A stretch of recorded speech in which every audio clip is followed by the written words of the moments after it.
Um, so I guess let us quickly resume a little bit. I guess since not everyone had back, maybe a little bit review what we have done to recap a little bit. I guess that would be fruitful before we start the game theory part. There's some comment.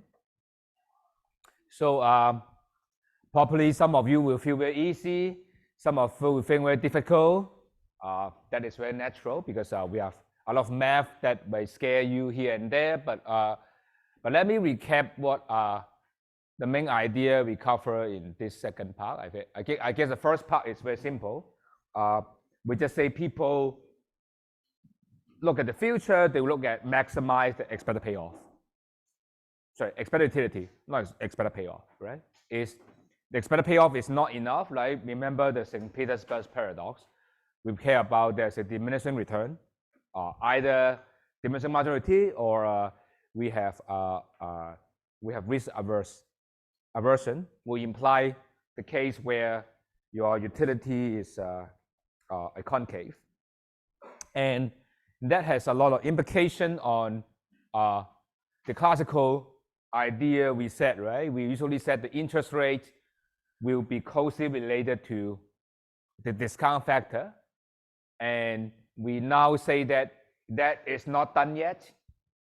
We should take into account that because people utility have diminishing marginal return, diminishing utility, and that imply the relation is not that simple. Rather, you have a much more complicated formulas, and this formula, right, is can be further enhanced by giving you the standard model of discount cash flow, right? How do we do the asset pricing, right? Because of the CAPM model actually gives you return, not directly the price, right? So how can we start? But we can start from something where we know very well, right? The price of today is discounted cash flow, but how do we discount have to be very careful, right? Because of diminishing return of the utility. So we have to take into account of that, the ratio. If you don't have diminishing return, it's always 1, so go back to the original, right? And also the uncertainty. So that's why when you discount, have taken into account of different scenario. So this is the fundamental pricing equation. And playing around with these fundamental equations, okay? We know that now the risk-free rate is going to be a more than patience, but also related to the macro. Okay, so this is a simple model that tells you the interest rate, and it's a risk-free one related to GDP or the macro economy. So of course, this model is very simple, but at least it tells you something macro is important. Okay, so that's the idea. Probably you want to take home message is the risk-free rate or the return rate should be related to the consumption growth.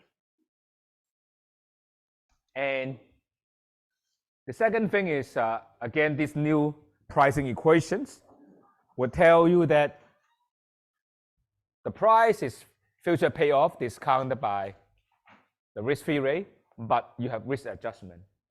And the risk adjustment is different from the classical, which we erase. It's not about the variance of the investment, right, or covariance with the market return, which is the CAPM, but rather you have to look at the assets return to the whole economy, right? So that is the key thing here. This is which is different from, right? And the adjustment is based on how it relates to future consumption, right? If the assets going to give you return when the economy is bad, then it's good assets, right? So you would have higher risk adjustment, which is a risk, you can say some premium, right? Adjustment for that, right? The key, why this is true is because if when economy is bad, right, this one is down, right, and when the negative correlated means that this is going to be higher, right? But we're looking at the marginal utility, which is go in the opposite direction, right? So this becomes positive, right? So that means that you have to, the market will ask you to adjust for giving you return when the economy is bad. It's positive. And this doesn't tell you in the CAPM model. And the next thing is this risk premium or thing is just like rewriting everything in the framework of return, no new thing. But the new thing is the beta pricing equation, okay, which is this one. Okay, and it's important to compare and contrast what you learn in the investment class, the standard CAPM model, right? It's basically the standard CAPM model will tell you that, okay, your excess return will be sum of this and then beta times the market excess return, right? That's what you learn, right?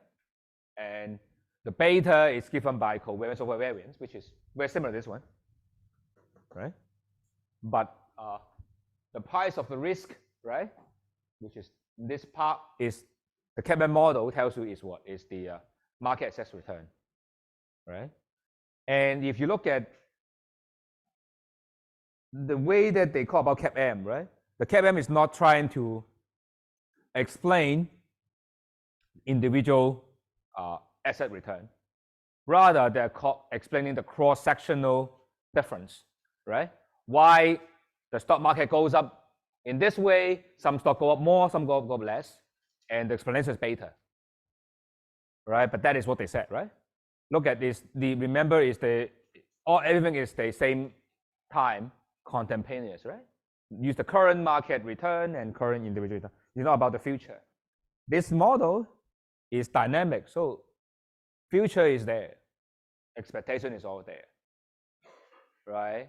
So you can't really try to predict or explain very well using the classical CAPM, unless you say you try to move the goalpost, saying, okay, the market return is changing. Okay? You can do that, but that is more like far-fetched, right? It's not something we say. Here, the model actually we can tell is, right, this how the return and the economy, everything is like, you can easily at least have some proxy to those of the thing, right? And then you can go back to this one. Also, this one is also a price equation. Also, you can say something. Okay, and do note that, right? CAPM model only apply for stock market. How about bond? How about other thing? You can't really use CAPM. This one apply to everything. As long as you tell me what is X, what is the return, you can model that, I can have that. So this is way more general than CAPM, right? So that's why we learned this, and this is the fundamental, right? If you look about, you can talk about derivatives, swap, contract, everything apply anyway. As long as you know how to model them, everything is there. Okay, so that's why this is the fundamental pricing equation, and way more general than what we learn, right? Because you don't imagine the CAPM you learn in investment class apply to stock bond market, no, right? It doesn't apply to the housing market, no, right? This model can apply to the house, that's fine. Okay? You can imagine this is the stock price, housing price of tomorrow. This is the return, and everything can be done. So that is why this is way better than that. Okay, when you connect to the macro, yourself is no longer limited to that. Is that clear? Okay, because say suppose cryptocurrency, how can you apply CAPM? Unclear, right? Anyway, so at the end, just some remark. But even though I think if I don't go over it, shouldn't be an issue. But let me go over a little bit quickly. And this model, right, can explain alternative investment and safe haven. which you can't explain in cap M easily, right? And now we can explain why we have cryptocurrency, all those things, right? Because these are the things that how it related to the general macroeconomy, right? Can be well explained, right? Why we have safe haven and those kind of stuff, right? Why we care about this model. Is that clear? Okay.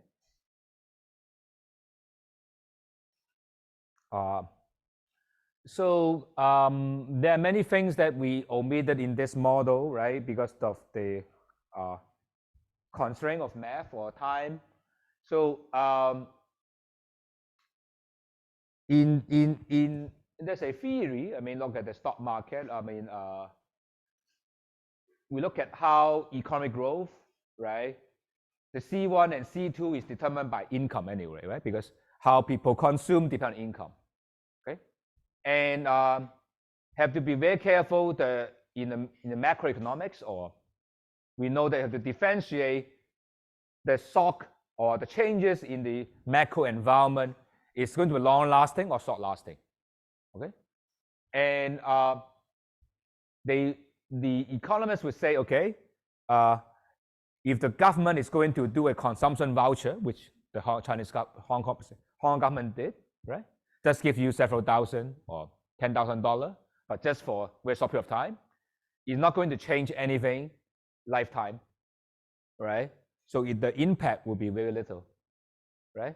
But now our secretary said we are going to consider capital gain tax. I don't know whether you read this today's news, right?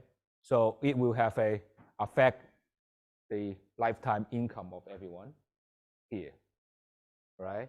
So in that case, it will be a huge impact. So you have to consider not just the impact on the short run, but the long run.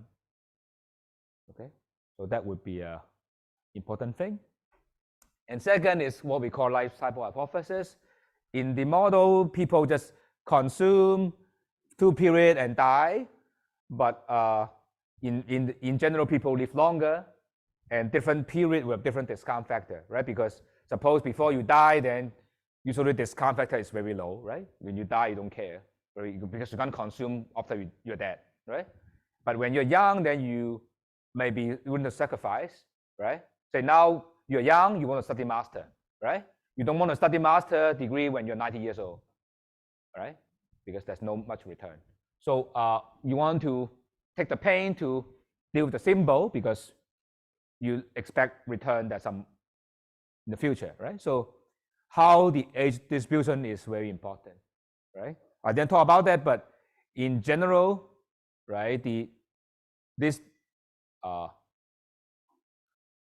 discount factor beta, okay, really depends on the demography of the society, right? So the aging, right? People don't care about the future, then, or people live longer. If people live longer, this one will be bigger, right? People care about future, right? So, so that would be slightly more different. Or if the pandemic happened, then people would think, okay, the future is not bright, then this one will be smaller, right? It depends on whether you're pessimistic or optimistic, right? If optimistic, right, then this will be different, right? So they also depend attitude as well, but constant attitude, that means that there's something related to financial bubble as well. I don't have time to go over, but probably you can tell what's the bubble, right? I think we can define bubble as the thing that the value that is violate our formula, right? Our formula we said, okay, this is the price, right?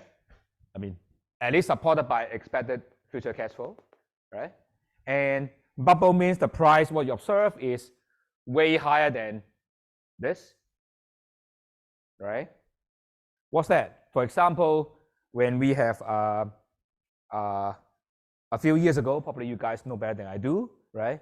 There's a sharing economy fab that, I mean, the share by sharing, whatever sharing, the sharing of the office, WeWork, and there's a lot of those firms is not generating any profit, right? But they are giving you a lot of price, right? That people willing to pay for that, or the dot-com bubble, right? You can see when the company changed the name to .com, then price goes up, right? And probably you guys know better than I do, you're practitioner, right? In China, a few years ago, when your company called high tech doing chips, then price skyrocket, right? Or during the pandemic, if your company doing say pandemic vaccine, whatever, doesn't relate to that anyway, goes up, right? And the bubble, can we explain the bubble? Kind of, because look at this model, is based on expectation, right? And if all people are wrong, it's still fine, right? Just like in those days, many people believe the .com is the thing. People just buy it. Can be all people wrong, that's fine, right? Everyone believe it's wrong, then the price can go up. It's still value fundamental, is allowed in our equation, right? Just let's go back a little bit. Sorry to go back and forth, but this equation doesn't say this expectation can be wrong. Everyone can be wrong. That's fine. That's bubble, right? But there's another bubble that what we call rational bubble. Is related to the game theory idea we talk about very soon. It's about this return, right? This XT.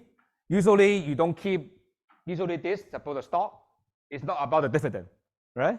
Usually it's about capital gain, whether you can resell this to other, right? It's like what we call the music chair game, right? It doesn't matter whether you think that how valuable the stock is, but it depends on the other people think about the value of the stock tomorrow, get from you, right? It's a beauty context, what we say, right? Or the music chair theory. And we don't go to the math, but there's a lot of paper talk about what we call the self-confirming expectation, where you think something is rubbish, okay? Doesn't really matter.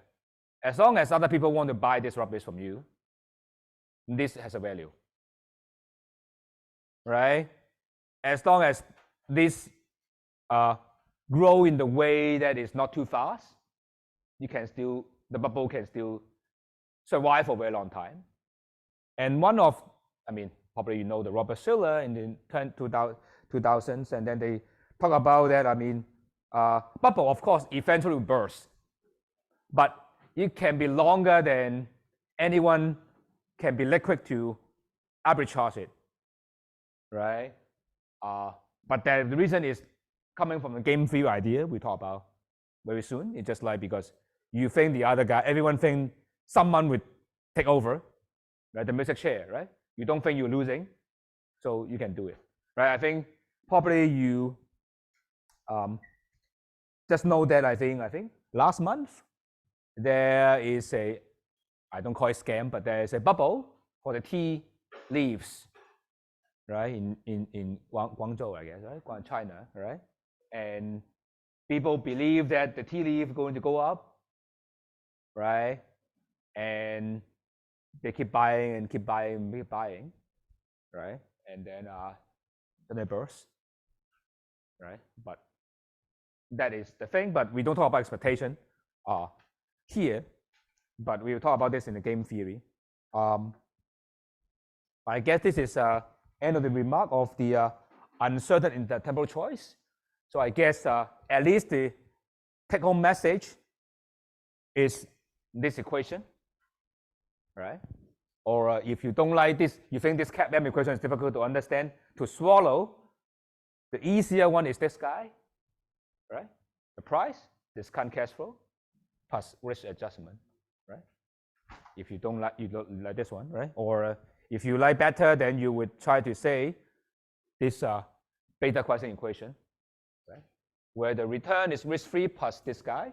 And do note that this model way much more general than CAPM. Right? Of course, you can make some assumption to go back to CAPM, but we are making the more general version. Okay? Is that okay? So I hope. Question? So I guess after the dinner and after a day of lecture, I think you are tired. So let's do some game theory. And game theory can be very mathematical, a lot of mathematics, but our life is very simple, so we will be not much math. There will be still some notation, but we don't do any calculation. Okay.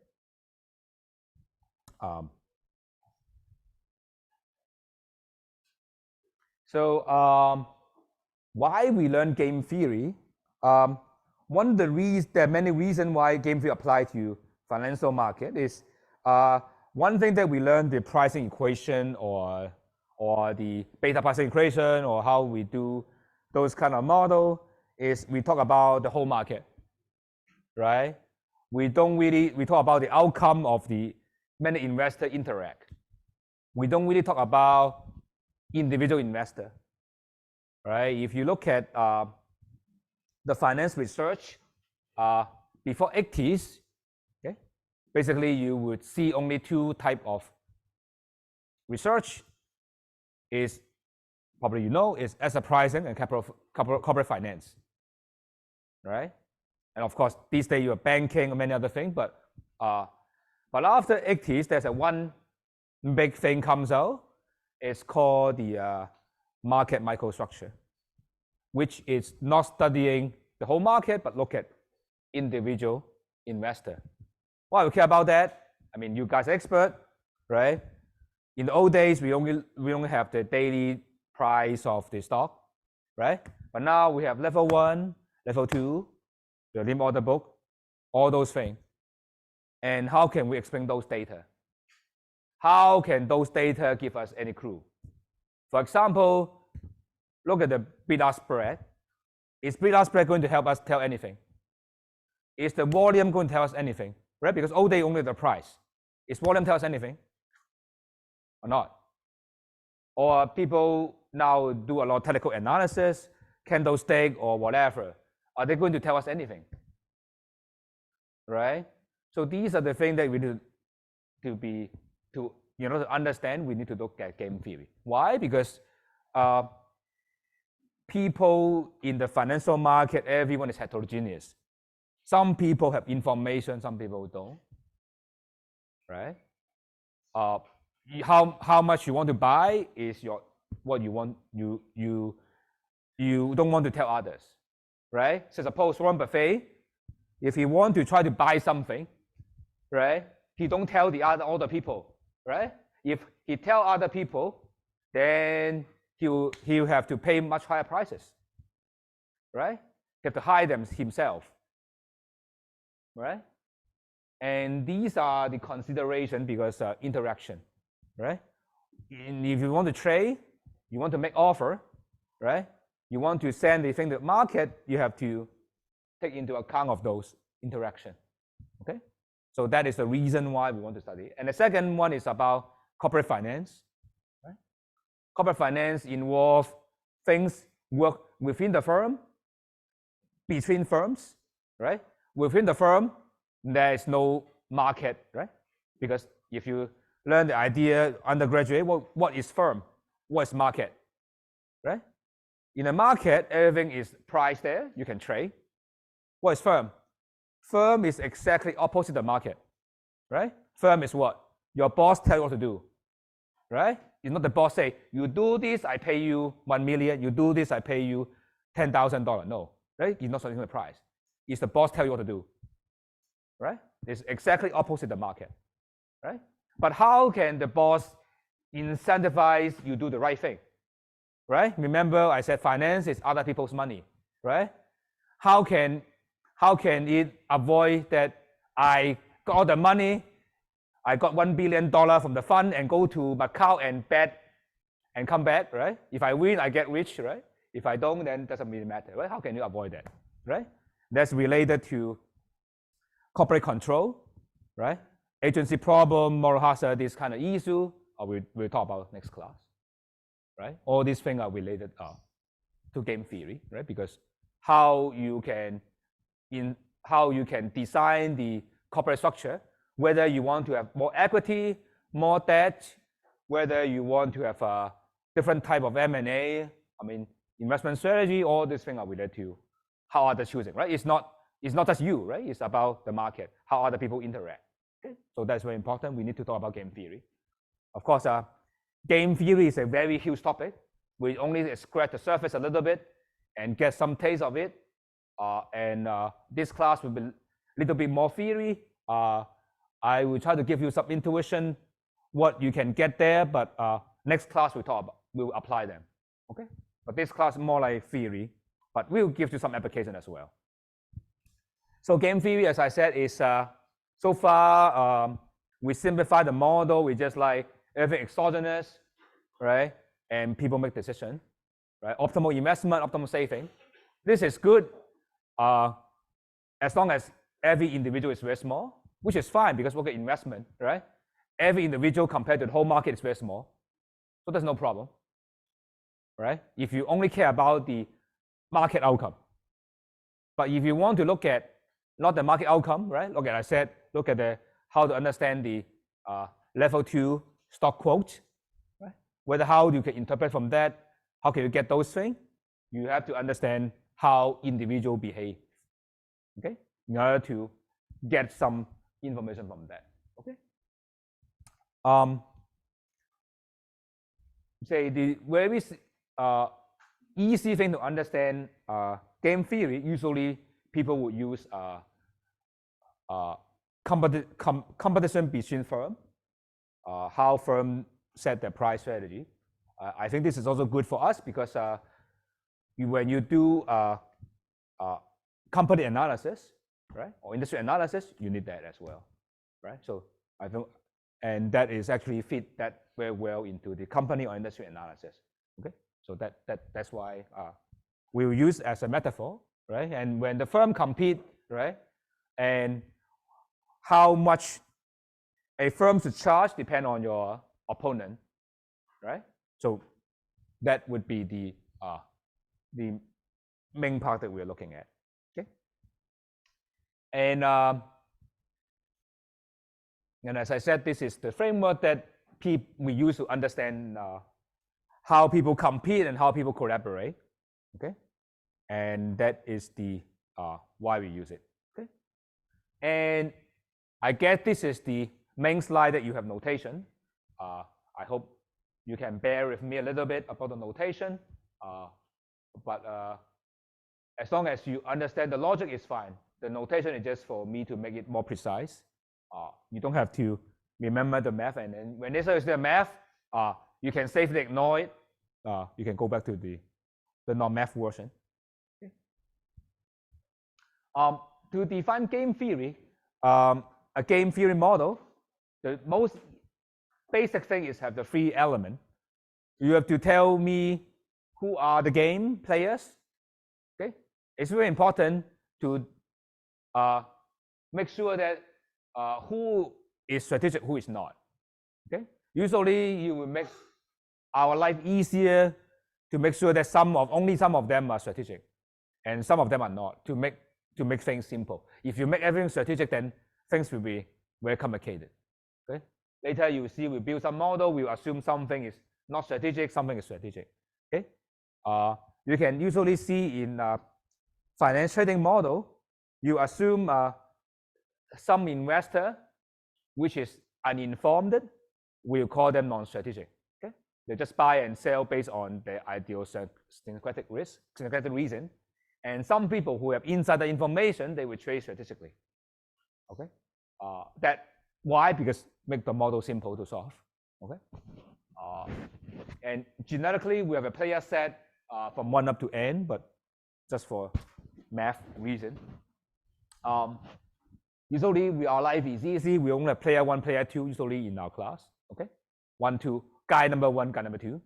Okay, and because game theory, right, they have to make decision. So you have to tell me that what they can do. Okay, if they talk about price, then means that the firm can charge different level of price, expensive price, high price, or low price. Okay, and usually we would say this is a bunch of decision. Here I have player number I has a strategy from S1 to SK, the K decision. And the last one is very important. Is what they do lead to what outcome? Okay, and outcome will make our life easier. Just represent by numbers directly. They are utility numbers. Okay, and what the number is real number determined by the strategy. I guess that's it. I have to be very careful here. The typo here. It depends on S1 times S2 times Sn. Sorry for the typo. It is not only depends on his strategy, but it depends on everyone's strategy.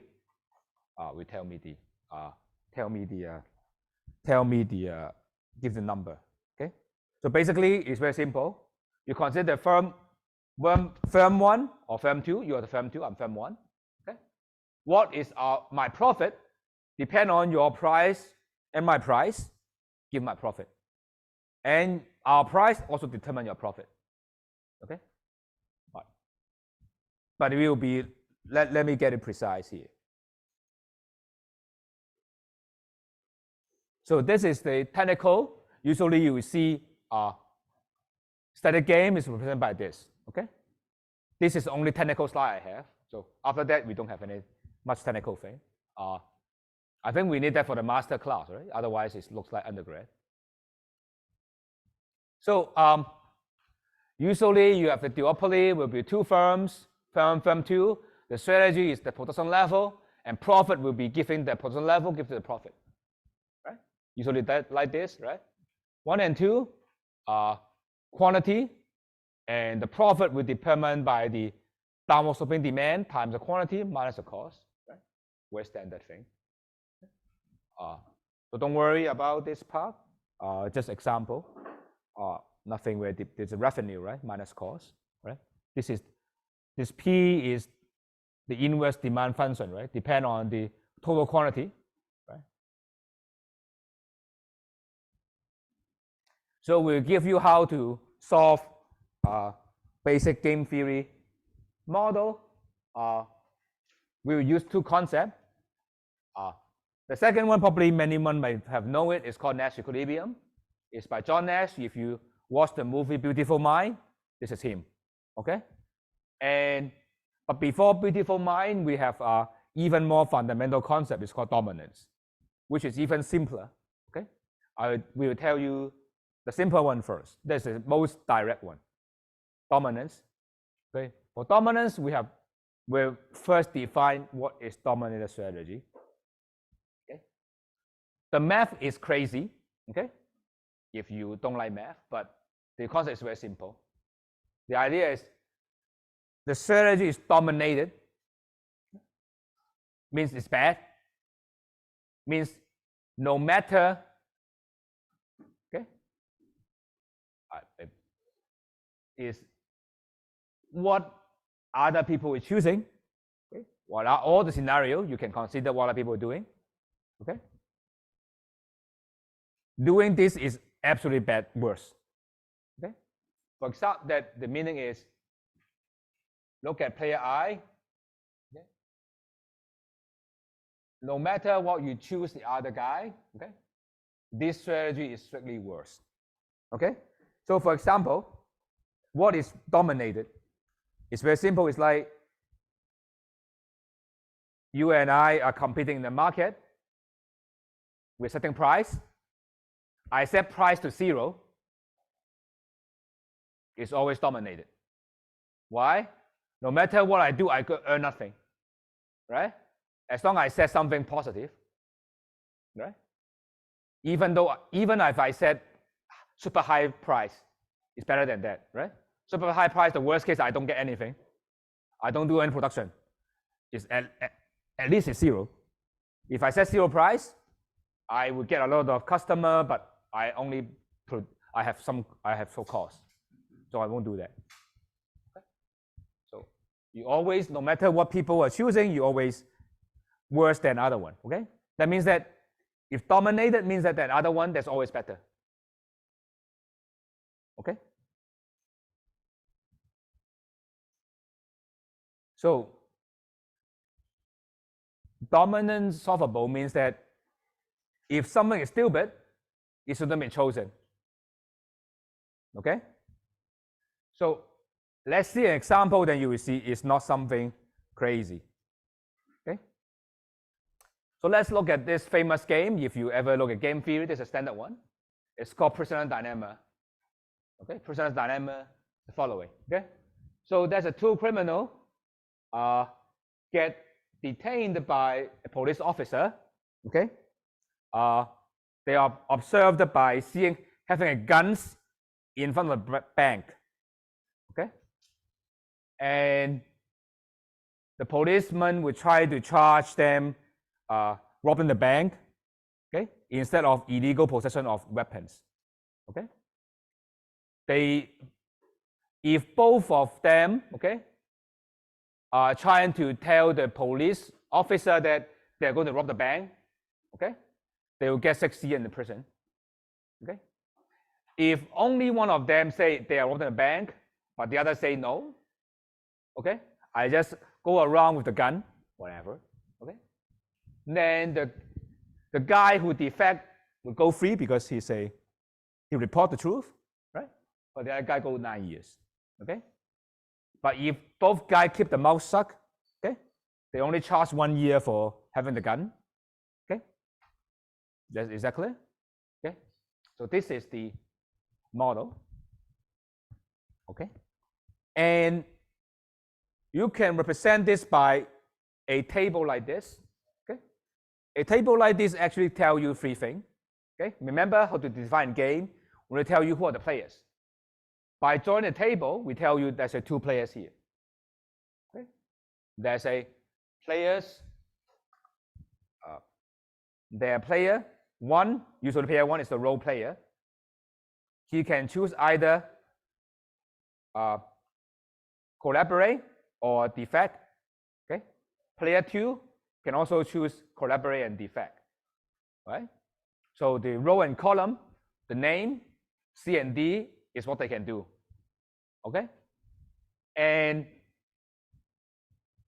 the entries there represent payoff, right? So that means if both choose C, they go 1 year in prison. Okay, and if one collaborate, the other does not, right? Then -9, right? Collaborate means the 2 criminals cooperate. Don't keep the mouth shut. Okay. So in this model, okay, can we do any prediction? Okay. So let's see if there's what we call dominant strategy. Is there anything that is stupid to do, no matter what? Okay. There's something smarter. Focus ourselves on pair 1. Okay, or pair 1. Okay, how do we do that? We look at every single scenario. Okay, look at pair 1. We do scenario analysis. Okay, scenario 1, player 2 choose C. Okay, now player 2 choose C. Let's scenario 1, player 2 choose C. Okay, now ask ourselves, player 1, if choose C, what his payoff? Go 1 year in prison by a certain amount. Okay, if he is a bad guy, then he go free, right? So scenario 1 is good to choose D. right? Right? Uh, and look at scenario 2, okay? Look at scenario 2, which is player 2 choose D, okay? What is to do? Player 1 would think, okay, he's telling the police anyway. If I don't, then I go to 9 years, right? If I tell, I also 6 years. 6 years better than 9 years, right? So D is better, okay? And here means no matter what 2 is doing, 1 is choosing D is better off, right? Right?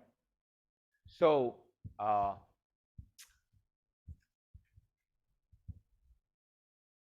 should say D is dominant strategy, or C is dominant. Sorry, typo. Dominated.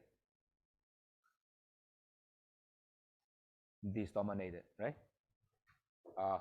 C is stupid, right? No matter what you think, C is stupid. Because you don't tell, I want to tell. He tell, I want to tell anyway. Right? So, and if, is that clear?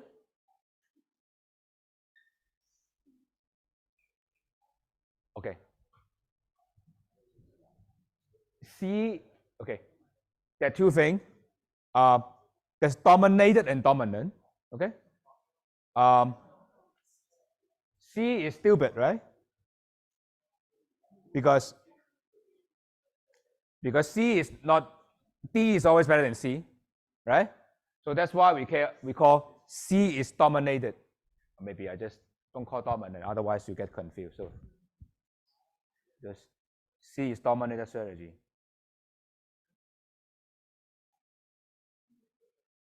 Dominated, if you don't like this word, just call stupid. Right? C is stupid, right? Why? Because D is better. Right? And if you know, if C is stupid, that means what? I'm not choosing C. I'm not stupid, right? I'll choose D. I know you're not stupid, so you will not choose C anyway, right? So the only prediction in this model is just DD.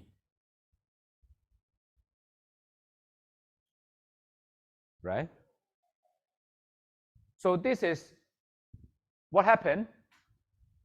Is very useful framework when you have the Cold War, during the Cold War area.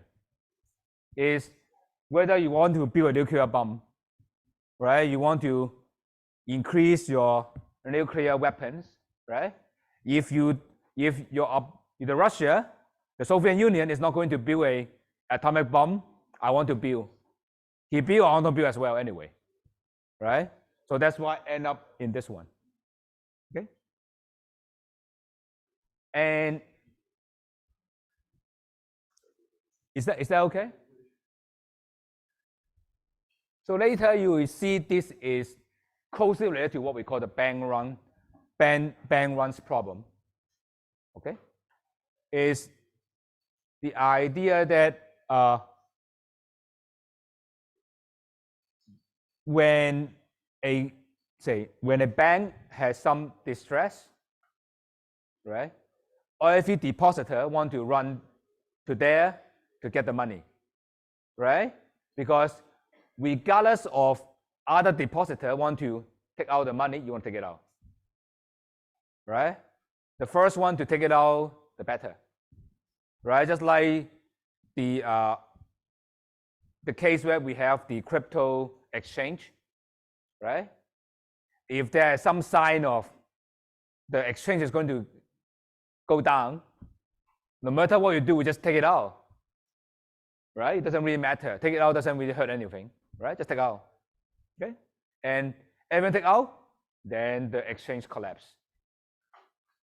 Okay, but anyway, so that's percent dilemma. And you can keep doing this, keep deleting stupid thing, then that's what we call the iterated elimination of dominant strategy. It's called IESDS. Okay. So let's look at this particular game. Just a generic game. I don't want to go too deep, but you can see player 1 have 2 choices, up or down. Player 2 have 2 choices of left, center, and right. Okay. And so how can we proceed from this game? Look at player 1. Okay. Look at up or down. Okay. It's not immediate that up or down you can tell which one's better, right?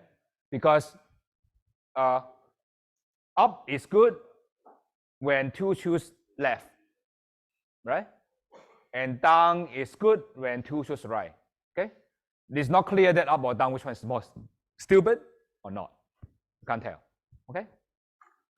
But now look at player 2. Which one is stupid? Right? Clearly, right is stupid. All right? Because middle is always better than right. Right? Because middle will get 2 if player 1 choose U. If player 1 choose down, player 2 also got 2. Right? But when you choose right, when it's up, it's 1. Down is 0. Right? Under this scenario, C better than R. Under this scenario, C also better than R. So that means R is stupid, right? Because C is better than R. No way we will choose R. Is that clear? And now, because of this, okay, the next one is look at the case. What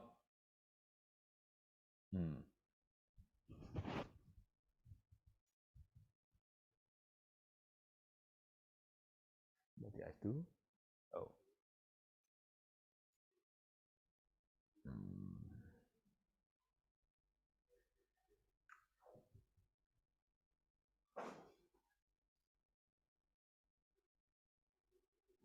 I need to change some number. Sorry for that.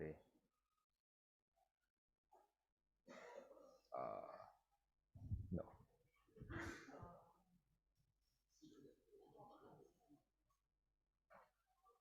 Sorry, change it.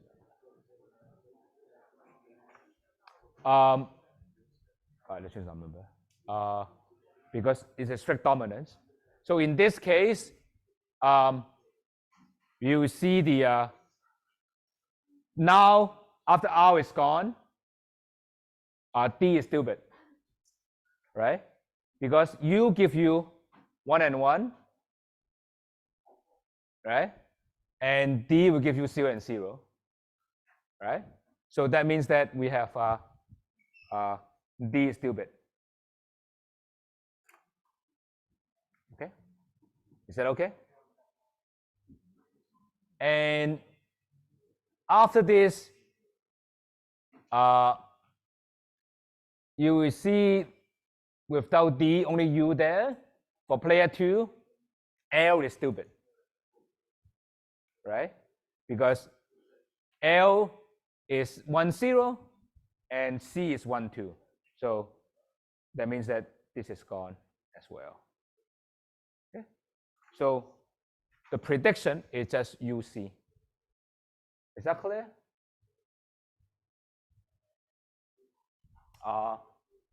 Some of you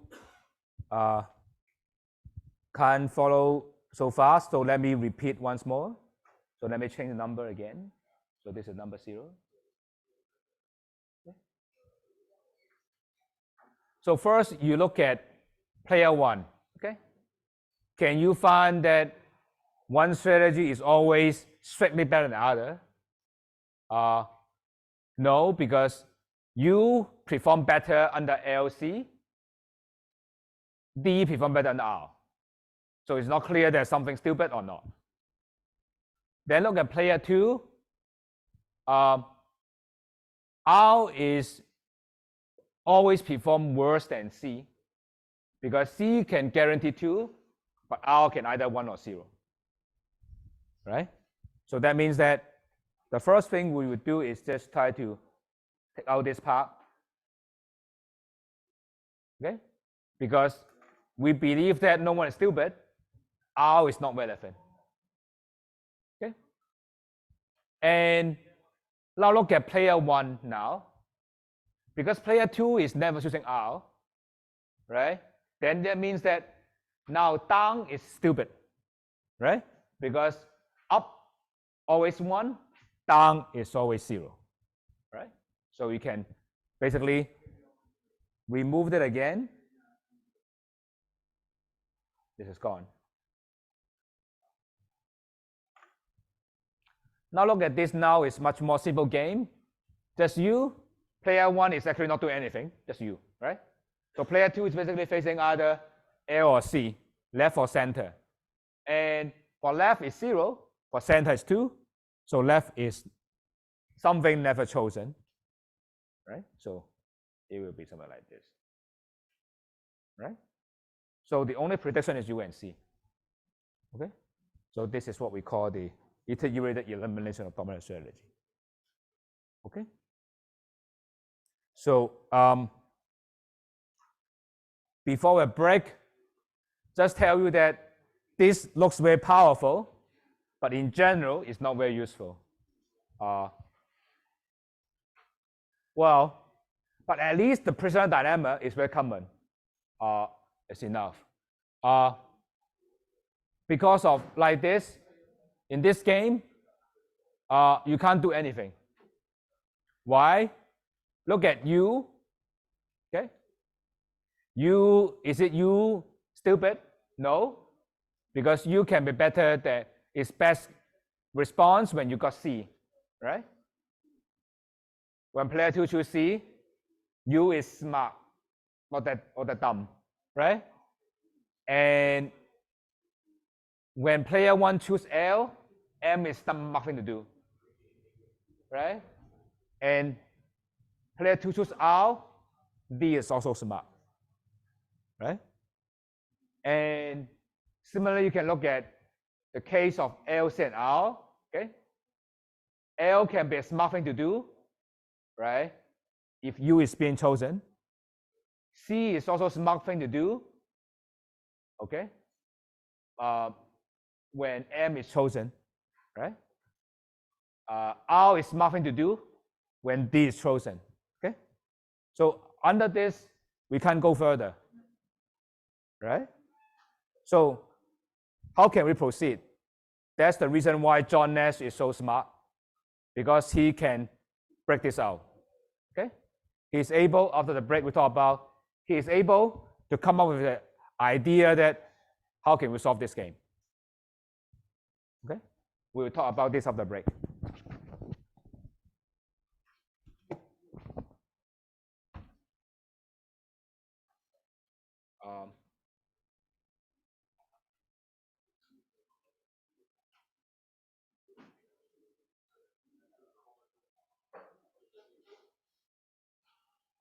As usual, I will do this in the break.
好基礎嘅嘢喎，唔好咁每人問呢啲咁基礎嘅問題。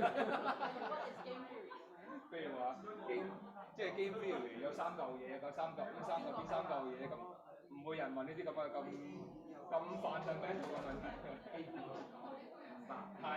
我覺得係太容易 insist 一個咁嘅嘢。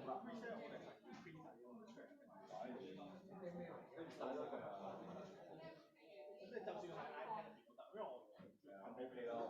iPad 得咩？都得啦。quiz 應該冇乜特別啫。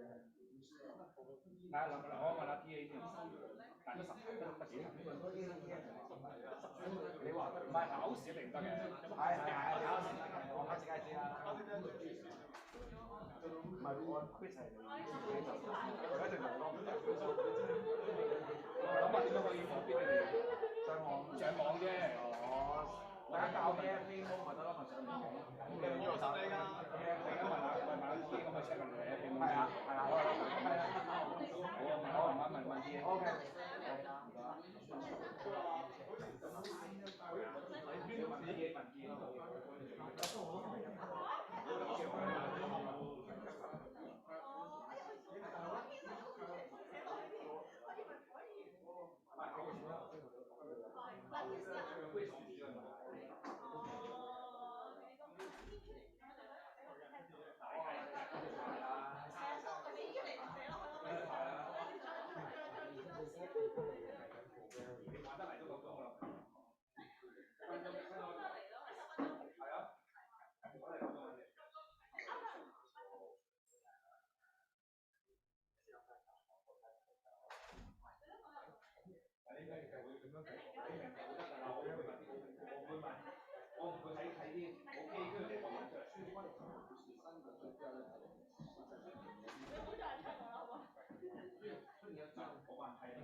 So we have one people less feel terrible. I think we have more people feeling okay after, because we cover game theory. I guess it's more fun, hopefully. But people think I'm a little bit too fast. Okay, I slow down a little bit. I don't know, but it's too fast. I slow a little bit. And getting faster, I get slower. Okay. Prisoner dilemma. So basically, prisoner dilemma, as some of you have noticed, is actually the opposite case of what we learned the market, right? In this case, is the prediction is DD, which is the worst possible one of the worst outcome compared to CC, right? If they can agree, they will get C and C, right? But the prediction is because everyone is selfish. They choose something selfish that turn out to be the worst for everyone, right? Just imagine the case, the fishing problem, right? Usually the problem is like common public good or common good, which we talk about 2 weeks after or 1 week after. Is look at the ocean. In the sea, there are many fish, right? And if you catch one more fish, doesn't really matter anyway, right? But everyone would catch more fish without regarding other people's action.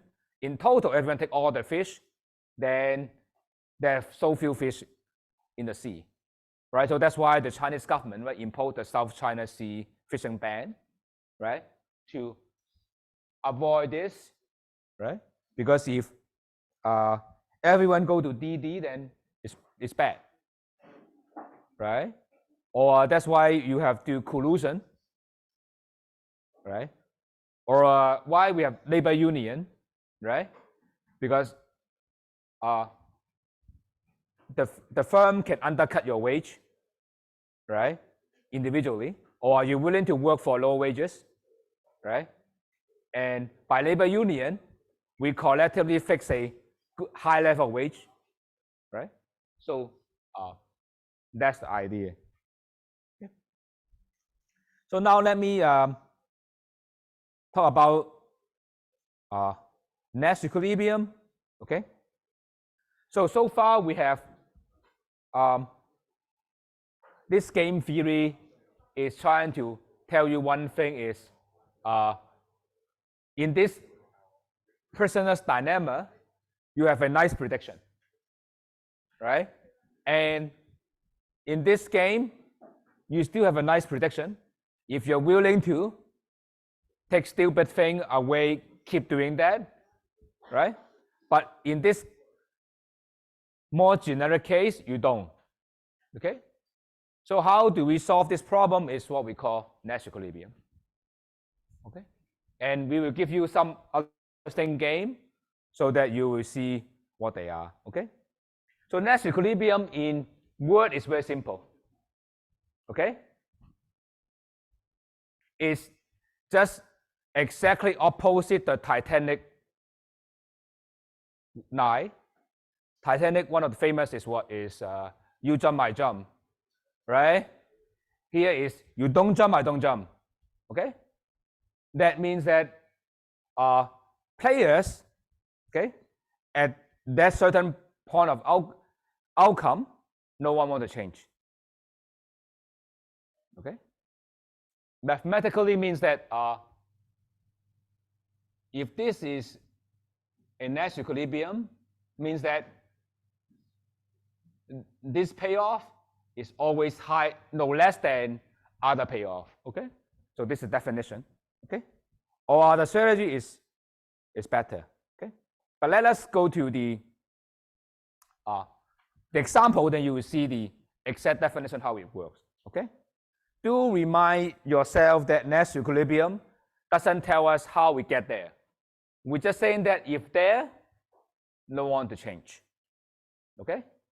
So let's see example, then you will see the definition more clearly, okay? So look at the classical game. There are 5 classical games that we look at. The fourth one is called prisoner dilemma, which we have that. Look at the first one, the stack hunt one. It's very simple. So this standard model is motivated by standard in old village in Asian world, where 2 hunters, okay, they can collaborate together and go for a big animal, okay, large ox or large animal stack, okay, or they can individually go for a small rabbit hare, right?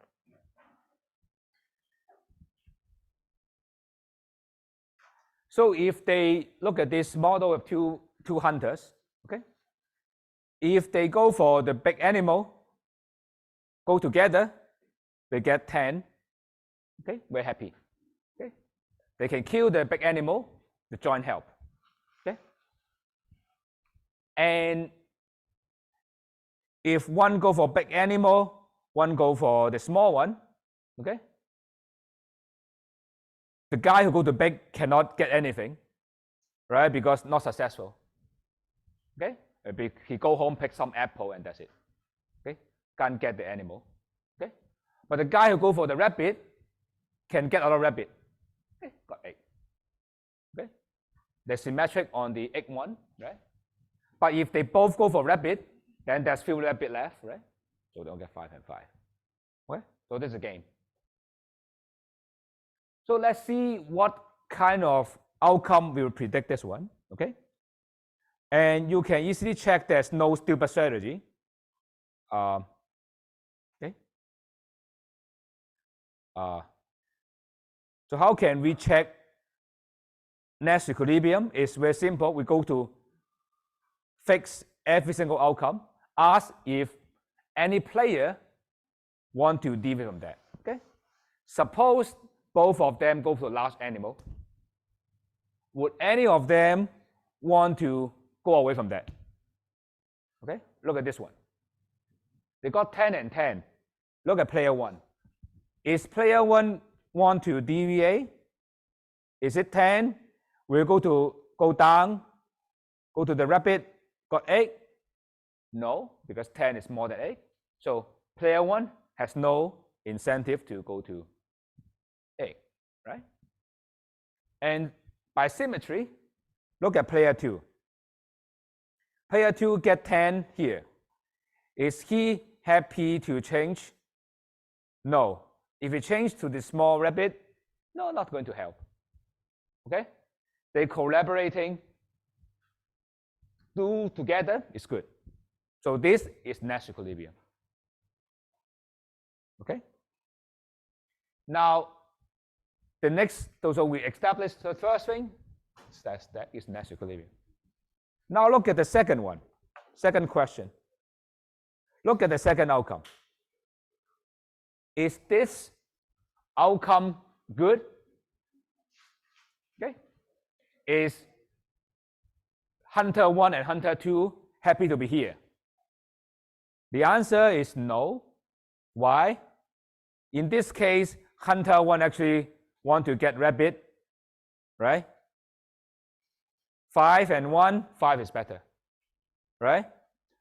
Or player 2 actually say, no, actually we should go for a big. Right? So regardless of what, it's not going to be stable there. So there will not be situation that one go for a big animal, the other go to small one. It is symmetric down there. I'm not going to do it. You can check it by yourself. What remains is the last one, right? Is it a case where both go for the small one? Okay. Right? The answer is yes. Why? Player 1, if he's got a hair, is he going to go to the big animal? No. Right? Because already getting 5 here. Why he going to be crazy? Right? Same. Is it Hunter 2 going to be crazy? He's getting 5 here. Is it going to be crazy to get 1? No. So in this game, only 2 situations. They both go for the big thing, or they go for the small. Okay? Either of them is possible. Okay? So you can see this exactly what happened. Okay?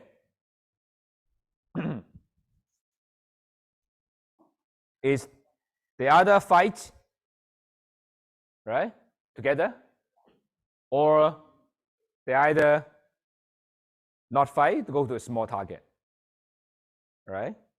And you can see that to do good, they need to coordinate, right?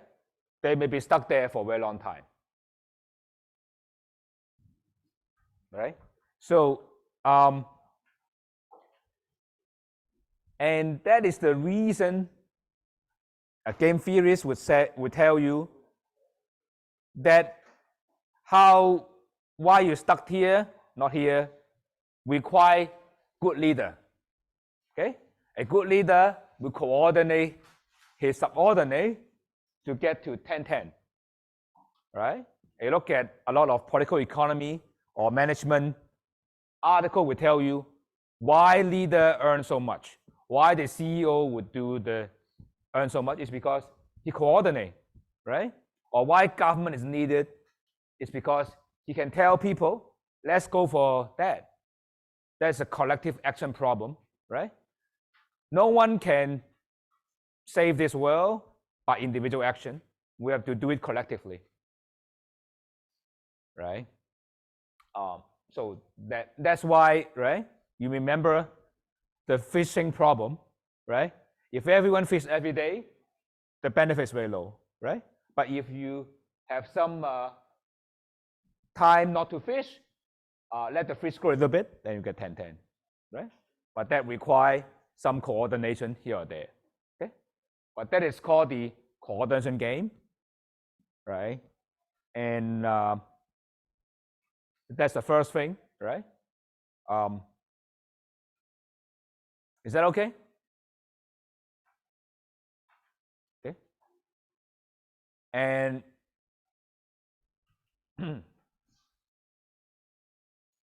the other game we have is what we call the battle of sexes. Okay, it's an old day that the sexes is still a thing.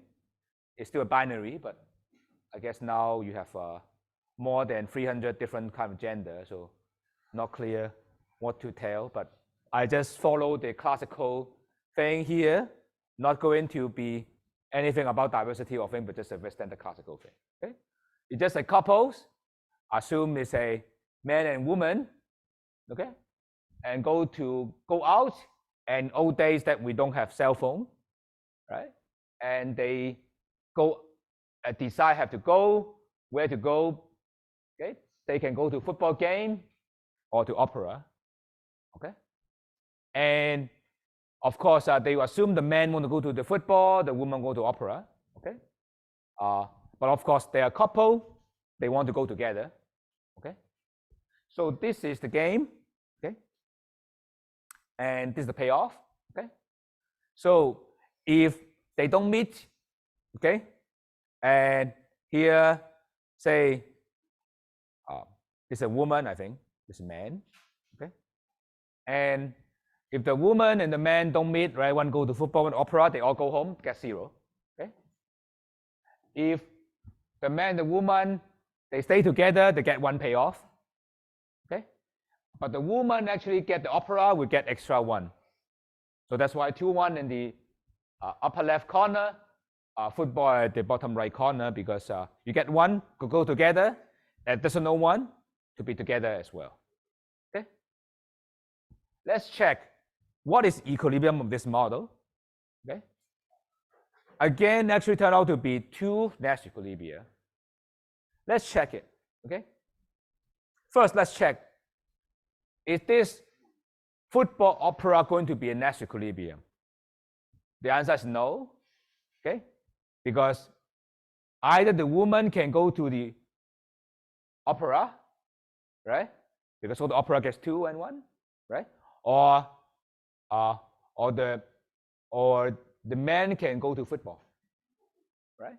So that means that these 2 corners are not Nash equilibrium by symmetric argument, right? Now the next is look at the outcome like this one. Is this outcome Nash equilibrium? Okay, and first, is woman going to change? No, woman already get the best, right? If you go to football, there's nothing. No. Is the man going to opera want to go to football? No, if you go to football, he go home, nothing, right? So this 2-1 is a Nash equilibrium, and similarly 1-2 is a Nash equilibrium. Okay, the question is different from previous game, right? In the previous game, okay, we know that 10-10 is good, 5-5 is bad, right? Actually, this game is associated very similar to competition between firms, right? Stat and stat means high price. Both charge high price, very happy, right?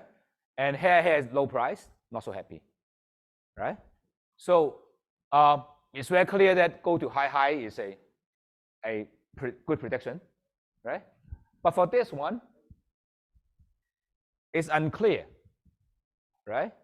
Which is the outcome in this battle of sexes, right? And the couple, which outcome? It's unclear which will be your prediction. Okay? Let's put it this way. I would say, maybe perfectly correct, if in Shanghai, what's the prediction?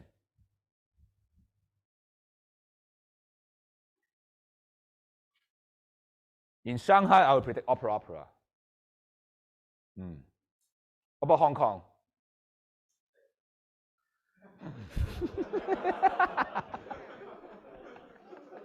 Okay.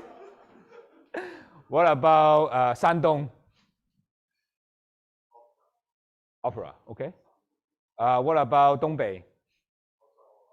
Opera, okay. What about Korea? Opera. Opera. What about Middle East? Same. Everywhere is okay. So nowhere, is any place you will predict football?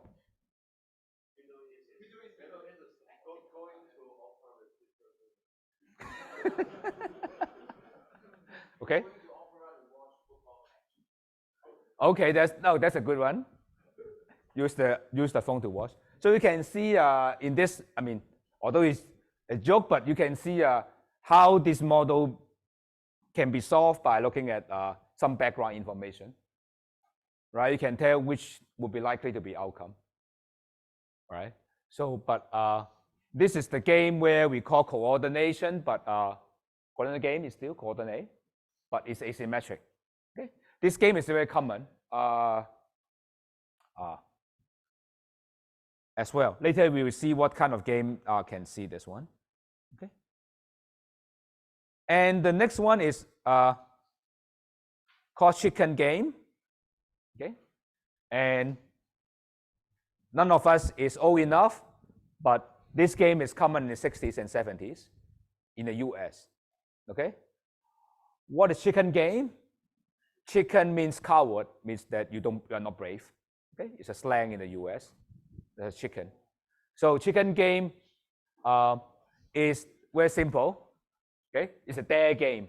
Okay, so there are two guys, usually a triad group. Okay, they drive towards each other.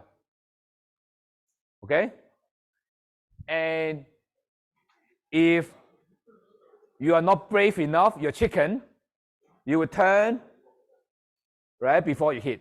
Right. If none of them are chicken, they just bomb, they all die, right? So it's whether you're brave enough. Okay? So either you keep going and die, or you just turn around. Okay? And there's several movies that tell you, you can look at the web, try to look at chicken game, then there's a lot of movie there. Okay?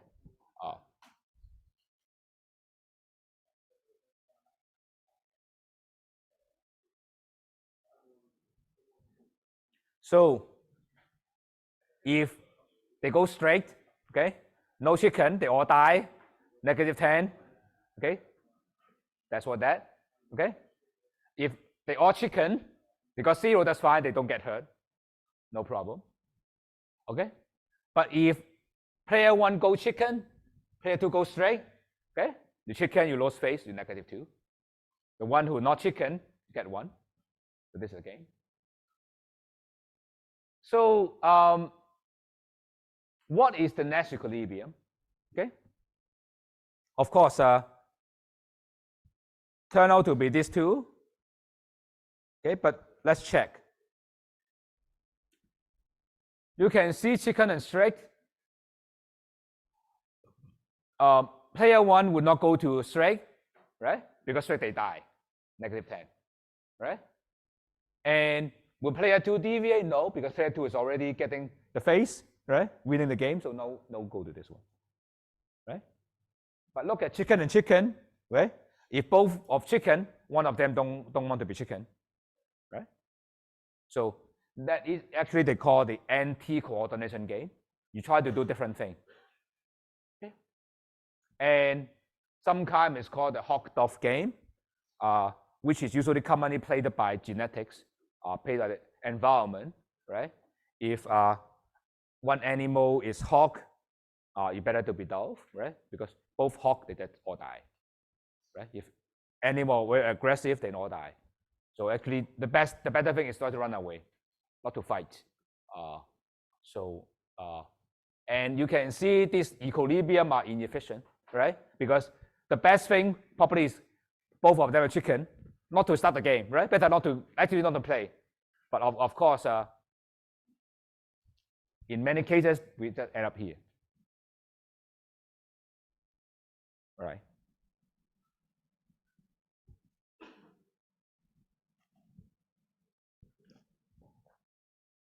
So this last one is personal dilemma. We have discussed already. And you can easily check that DD is a Nash equilibrium. Why? Again, let's see whether anyone will deviate. If you're player 1, you deviate to C, you get -9. So you don't. If you're player 2, you deviate to Z, you also get -9. So you don't. So done. Okay? And properly, of course, you need to check every outcome. Is there all of them others are not Nash, right?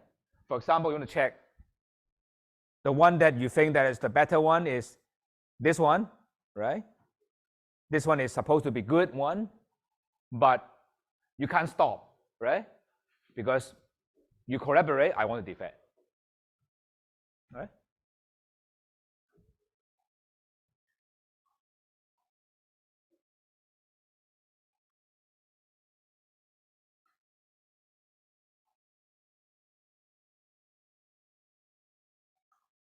So, so far we have tell you all the basic games that you learn from game theory textbook.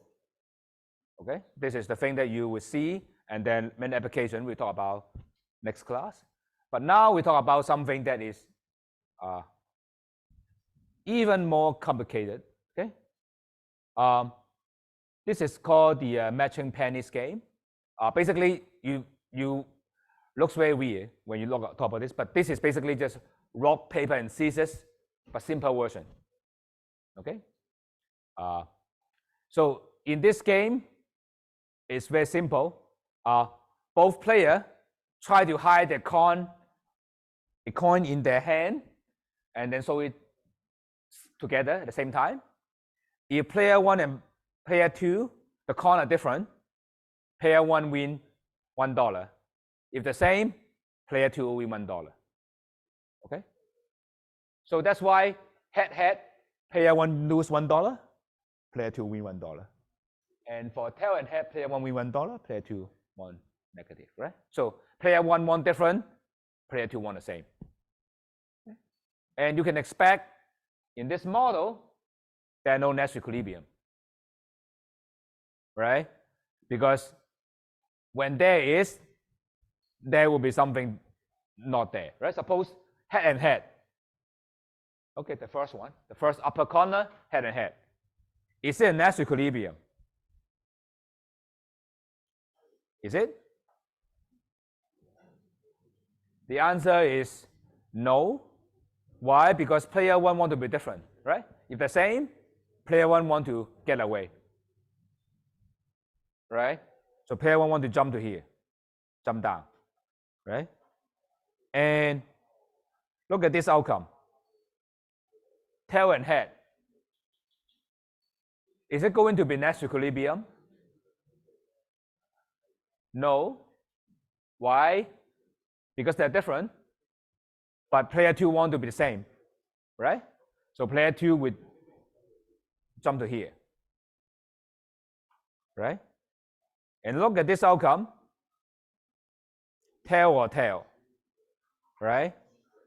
That means that player 1 want to go up, right? Because they are the same, player 1 will be different, right?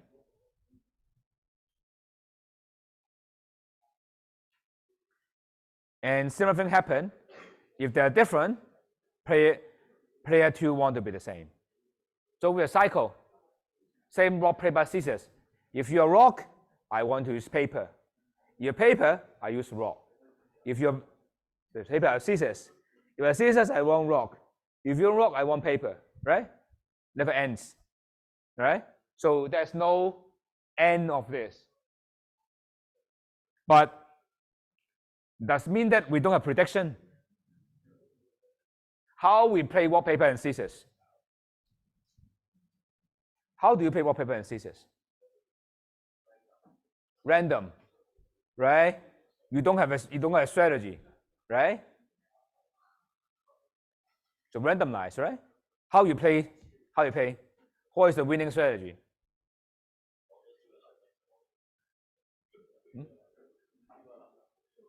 Pure luck. So is it, if I always use rock, is it going to win or not? No. Going to paper is no, right? This is no. So the best thing is to randomize,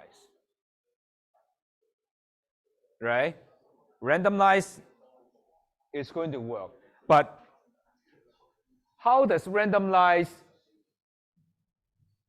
visualize in this model? Okay. How to randomize? Okay, that is called mixed strategy. Okay, this is a little bit more technical. I would just only give you some idea. I'm not going into detail because the calculation is more complicated. Okay. Of course, some of you who learn game theory think it's very easy, but I just try to not to make it too complicated.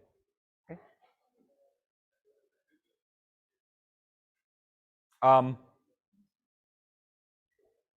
As some of you expect, a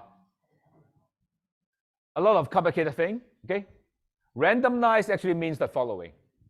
You just assign probability to strategy. Okay. You may say 0.4 of time I do rock, 0.3 of time I do paper, and 0.3 of time I do thesis. Or 1/3 of time I do rock, 1/3 of time I do paper, 1/3 of time I do thesis. Right? So they are what we call probability. Okay? And how do we evaluate your payoff? According to expected utility. Okay? Because each outcome will realize according to some probability. Your payoff will depend on expected utility in that context. Okay? I'm not going to the detail, okay? But if you want to know, you can check out the textbook, but I just give the idea there. So how do you, what is the equilibrium in this model? Is half of the time, player 1 will choose head. Half of the time will be tail. Same for player 2. Okay? Player will, because in that case, player 1 cannot be player 2, and player 2 cannot be player 1. Right? Because imagine the case. Player 2 is randomly choosing head or tail. Equally. As a player 1, you want to be different from player 2, right? So what are you going to do? No matter what you do, it's the same. Right? You choose head. Half of the time you'll match, which you lose. Half of the time you'll not match, we'll win. Doesn't really matter.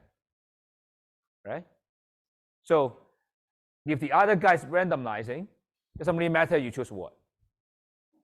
So that is, at this moment, that's why it's a what we call mixed strategy equilibrium. Right? I randomize to make you indifferent between head or tail. Just imagine rock, paper, and scissors, right? You can't predict, I randomize, so you can't predict what I'm doing. No matter what you do, it's the same. Right? If I 1/3 of time I'm rock, 1/3 of time I'm paper, 1/3 of scissors. Whatever you do, you can't win. Right? Same. If both of them are doing this, then that's equilibrium. Okay? So that is called the mixed strategy equilibrium. Okay? So the logic is like this. I randomize to make you can't choose which one is better. Because no matter you randomize, no matter what you do, the same. Okay? Then same for you, for me as well, right? Because you randomize, for me it's the same. So that's why it's stable outcome. Of course, you think this is a little bit crazy. Same as von Neumann when John Nash told him this is his solution. Okay? Of course, now we know this is not that crazy. Okay? But that is what we are using, okay, these days. This actually when how game theory developed is called randomization, right? It's how the I think the example is how in the World War II, whether the bomber, okay, trying to bomb Tokyo, right? If they try to bomb Tokyo, the bomber have to be accompanied by fighter, right? Because bomber cannot defend themselves, right? That's a lot of bombs. So they defend by fighter, right? But if too many fighters defending the bomb, then they cannot bomb many area. So some of the time the bomber have some fighter protected, some of the time it's not. Then that make the bombing is the most effective, right? Or In many cases, I think the World War II, when the Allies tried to land on the European continent, the D-Day, right? They actually have not the remedy. They randomize many possible locations, right? And at the end, go to the one, right? They make sure that the Nazi is going to defend many locations, right? They don't let you know which one to defend. Okay.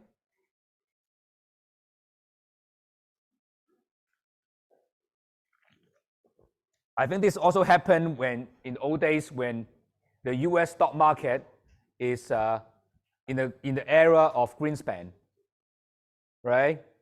When Greenspan said, tried to make his interest rate speech, right? He tried to be randomized, right? What his famous saying said is, if you understand what I'm saying, then you must be mistaken, right? Because that is trying to say you can't really predict what he's saying, right? He's just trying to say garbage, right? But that is randomization, right? You can't tell whether I'm going to go up and go down interest rate. That's actually what happened to central bank now, right? He said, okay, you may go up or go down, depends, right? They don't tell you, right?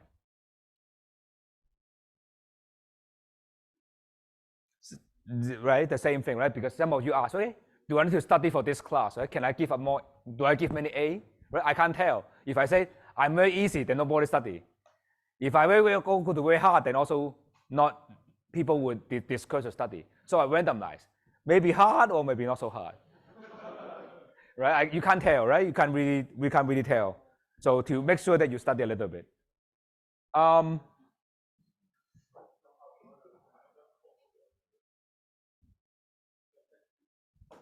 Right?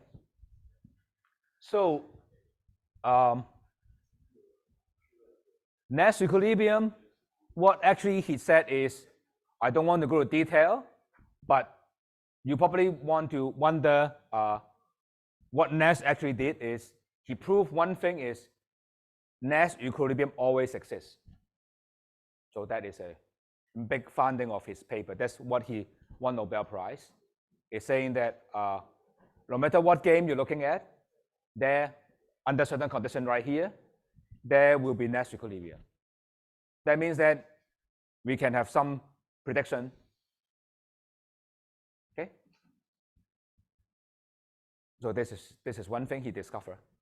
Okay. And of course, that also implied that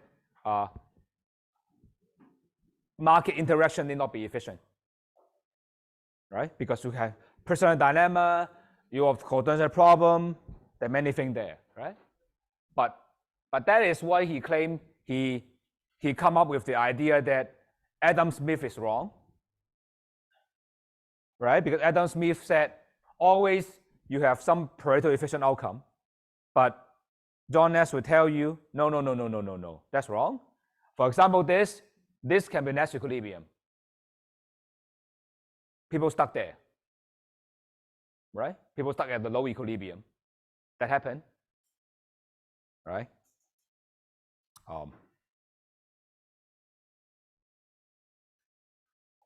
Or you may be, the famous one is personal dilemma, right? You end up with the worst case scenario. Okay, so this Nash, John Nash was doing.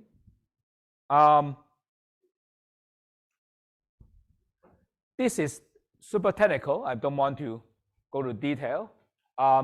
So one, but I just tell you what is it I want to say is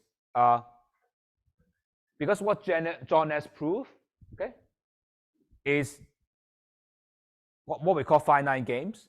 Okay, finite games. The one restriction is the strategy is finite. What does that mean? It means that you can always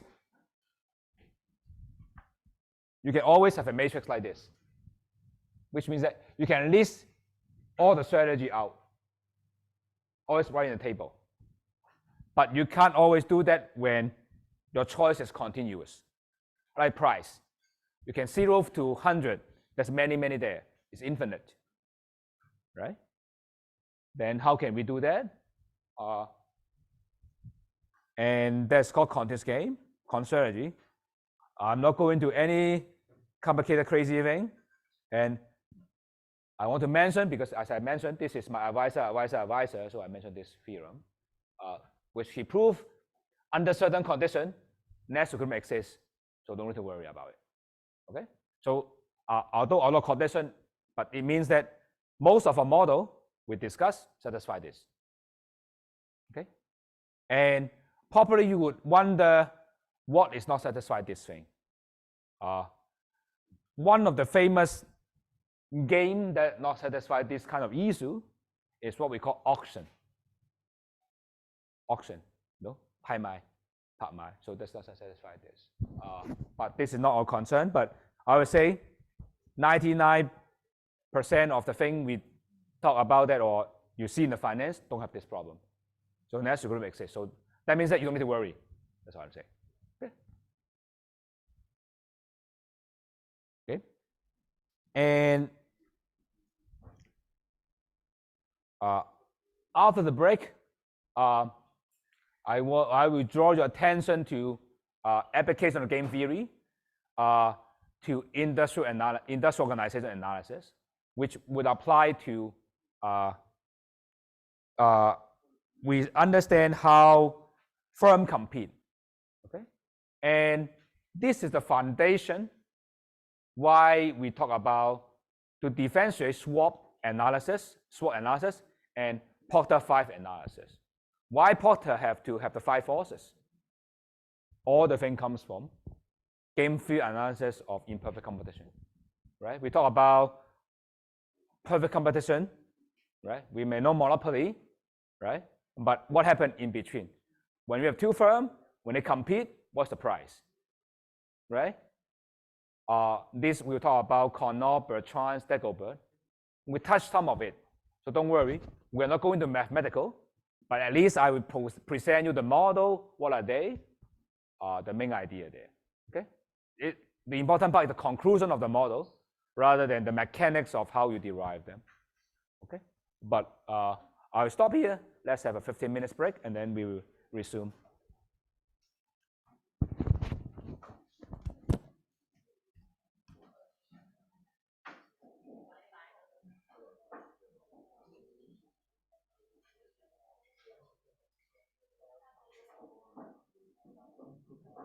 請教一下咧，如果呢一度咧，你咪 R 次方緊塊 C 嘅，咁你因為你係計到2，所以你會可以呢個唔揀啫，因為你呢個 U 嗰陣時2頭個1啊嘛， D 個就D 個2個1啦，即係你嘅 R。如果我調翻轉，我呢行第二行計啲其實我唔 work 嘅，因為如果第二行 D 嘅話，我又會1、1、2啊嘛。係啊，咁個次序冇次序冇所謂㗎。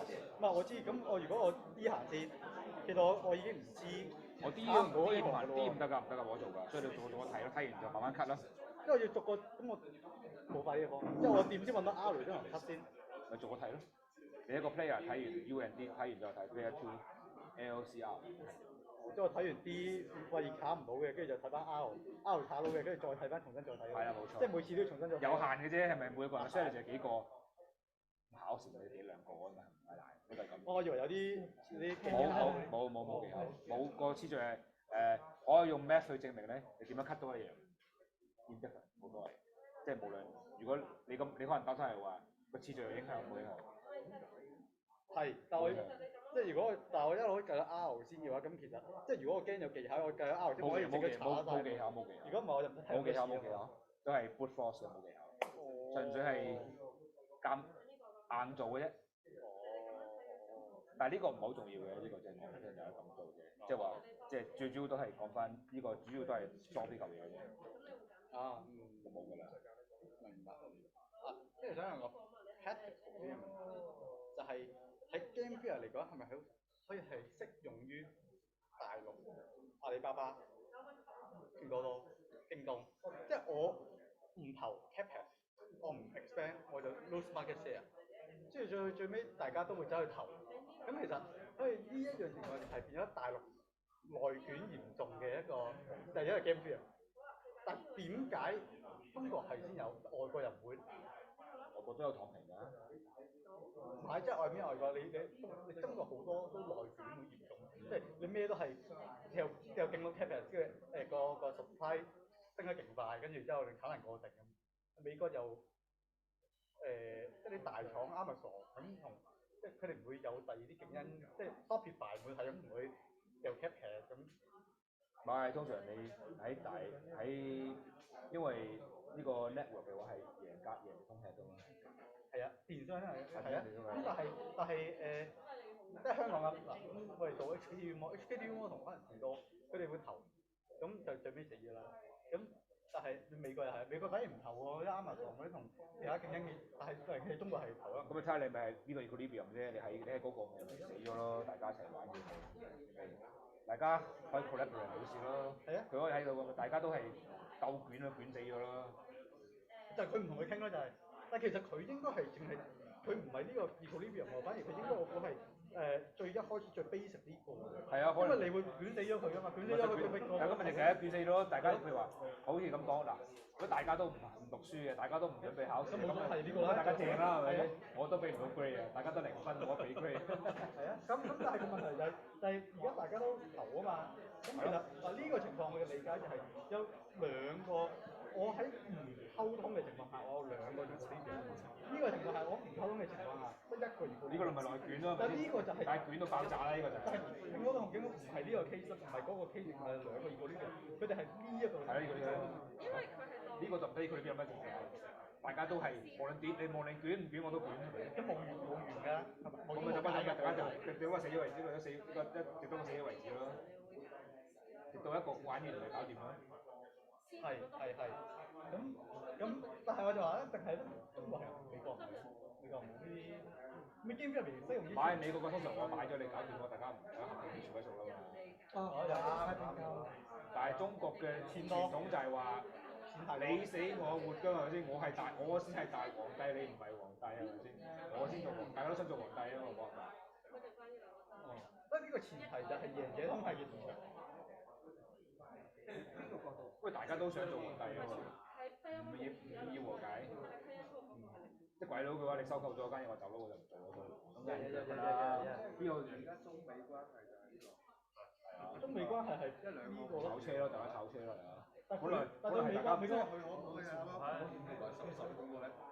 咁啊，中國嘅雙贏啦，想雙贏咯。中國就覺得係咁咯，係嘛？中國就覺得係咁咯。嗱，而家係中國係想雙贏咯，大家唔好鬥啦，大家雙贏啦。係啊。但係美國覺得就係，美國係話知你點咯，我都要照冚你㗎啦，係咪先？但係美國佢變咗美國係唔想同你傾㗎嘛？即係美國覺得係玩緊呢個 game 啊嘛，無論傾唔傾我都要制裁你。咁呢個情況喺點解美國係呢個 case？如果美國話知你傾唔傾，我都照制裁你，總整死你個華為為止係咪？不過佢自己嘅睇法唔係，佢同你唔同啊嘛，整死你先啊！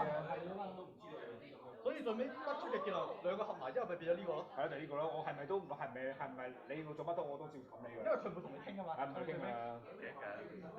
佢唔係我都唔同你傾㗎，你傾唔傾我都係。不過傾嘅，你大家你好，佢唔准你好嘛。我係咪都制裁你㗎啦？佢真係唔准你好超越佢嘛。咁佢梗係唔會同你傾。佢會加勒上做乜佢都制裁你㗎。係咯。係。中國話：唔好啦，我哋可以行啲好地方嘅。我哋而家唔係呢個 game 㗎啦嘛，我哋唔係呢個，我哋係天上第一嘛。哦。其實真係喺而家贏家通吃嘅時期嚟講，中國嚟講一定係冇得解嘅，即係所以能 K 都係我就係捲死你，我就係 cap 唔能夠話有一個係好嘅。咁有冇咩行業係有咩供應冇內卷咁勁咧？冇啲即係用完腳 game 邊入邊呢個？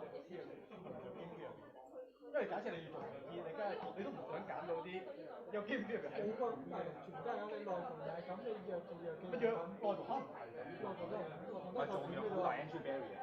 但係內房係咪唔係咁咧？內房你自己個區域㗎嘛。唔係，但係你而家圈下其他區域，即係你都踩埋佢，你可以抬嗰個地價嘅。但係有冇啲行業係即係你假如投資嘅方向，你唔想買到呢啲行業啦？因為你係咁投 cap 嘅，跟住你唔知啊嘛，會孖咗碌咩係咪一路嘅時候？因為有啲咩係不受 game 之後呢啲嘅行業都會即係冇乜競爭，咪真係獨市生意咯。電信嗰啲咯，係茅台都唔掂啦，係咪先？茅台唔得你其他人咁你哋嘅。但係茅台都仲唔掂，要開發咖啡啦，係咪先？唔買㗎，合得我人係啊，係啊，即係啲人都就嚟啲 Asian society 就嚟都人都就嚟越嚟越老都冇人飲茅台。咁咪都係死嘅。但係煙又唔得，酒又唔得，唔係咁容易㗎。買咁咪，你如果想做 market efficient 嘅話，你揾多人有揾到嘅啫。係咁，但係如果你咁樣，呢個係基本上你冇解咁嘅嘢咧，你鬥捲死一句你先解到㗎嘛。解到佢，但係問題係捲死佢先咯。係咯，捲死佢先咯。捲完先再睇，但係好難捲得死嘅。因為電動車咁你沙特又冇得注資，你有時即係你國企好多汽車股國企都泵錢落去，唔想自己國企。咁樣捲死就冇重死晒咯，好似嗰啲 riding share 你冚唪唥重死晒咯，嗰啲共享單車咪全部執晒咯。咁自己，咁啊佢哋如果唔捲冇事㗎，唔捲期而家仲可以做到嘅。係啊，大家你自己，如果捲死晒，捲晒咯。係所以嗰啲投資嘢。咁都係考試啫嘛，大家都讀書啫嘛，係咪先？好似我想打斷問一問 efficient 嘅意思係點啊？即係 A 係 O A， 因為你加埋條一啊嘛，呢個零。efficient 係咁樣㗎。我呢個咁樣變化咗。咁樣講嘅話，我明白咗 efficient 過呢個，咁仲勤咗可以做。唔係，咁啊呢個加埋呢個加埋。咁個意思可以話 efficient 嘅意思係有啲咩唔能夠話俾人哋攞咗邊個得。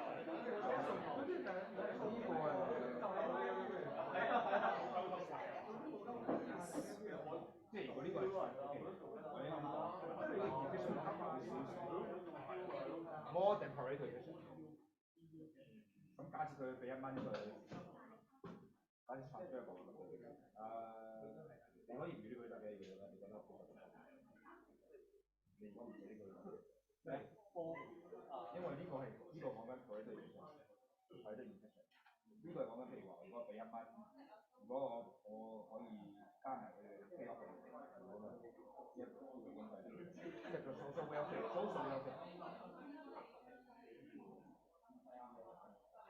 如果覺得難解就呢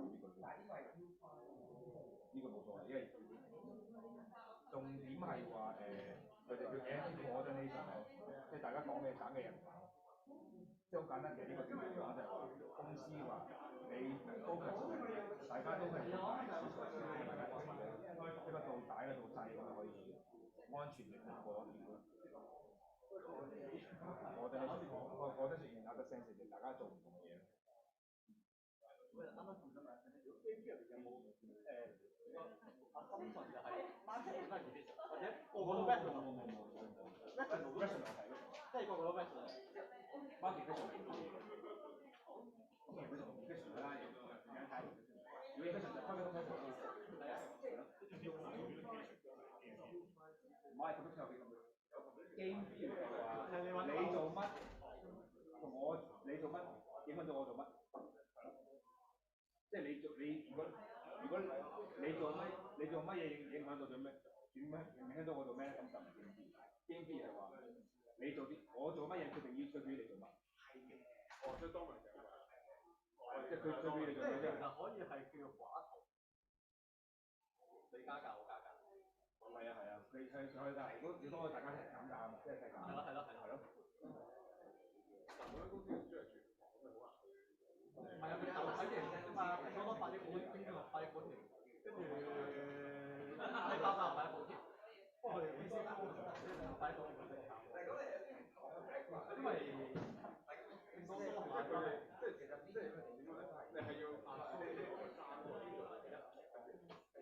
咁咪睇就講緊你講緊。唔係，market customer 一樣，你睇呢個 market customer 一樣，因為大家話喺嗰個平台買，咁我呢個平台咧，係最尾 business model。咁佢哋睇講緊啲價格戰啦，嗰啲產品差異啊，定還是你講緊唔同嘅，即係佢盡量公司都避免做價格戰㗎嘛。石油冇辦法係差異化啊嘛，你嘅石油。所以咪講，所以咪合法嚟㗎。O K，咁啊合法合法㗎。因為佢哋喺中文如果唔係國企嘅話咧，我相信咧就話大家係知道㗎，即係我話如果係問嘅，咁你啲國企又冇計啦，咪邊個知道啊？因為跟住國企嗰個就 set 個佢咯。而家都冇得問嘅，即係如果冇政府指導價，咪一定唔得。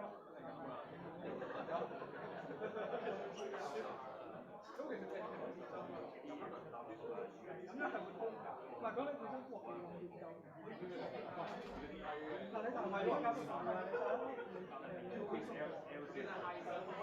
不過咁又啱啱假設佢哋係啱啱做緊嘅啦，咁佢係做嘅啦，即係呢個係對於 total growth 嘅如果係實質降低嘅話，短期嚟講係正數嘅，大家減價啦。大家減價咗幾多錢啦？咁所以即係其實嗰個嘅係真係講高嘅。我覺得計好佢，我驚跟住咧短期，咁所以嗰個經濟嗰個 outcome 就係覺得咁就差嘅幅度係講影響邊度咗？對於個經濟係咩人？社會人好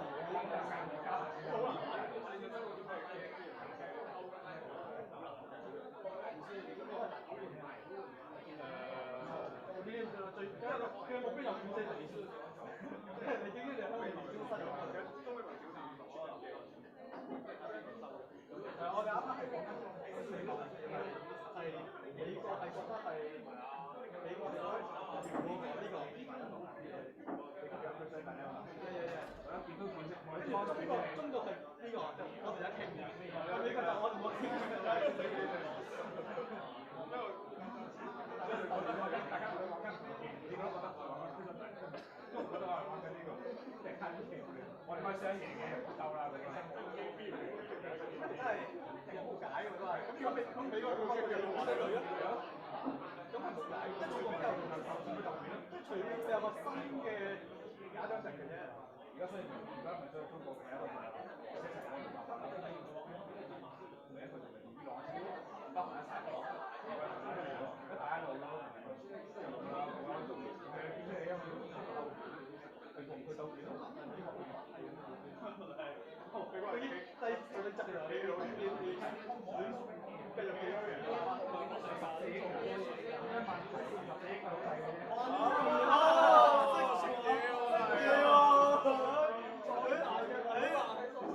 但係都係未來環境解決唔到。我哋係除咗10億啊，佢嗰個萬億級嘅10億係好大嘅。因為你嗰3年前你除咗5年㗎嘛，好難搞。你已經過5年喎，乜1個3年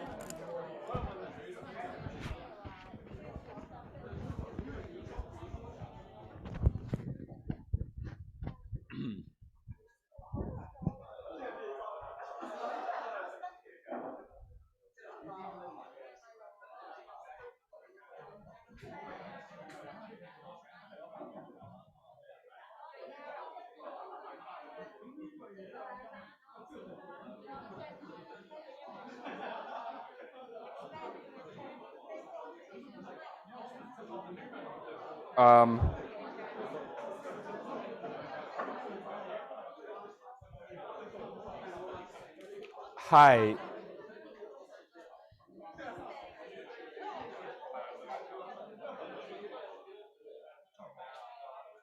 Maybe you can resume.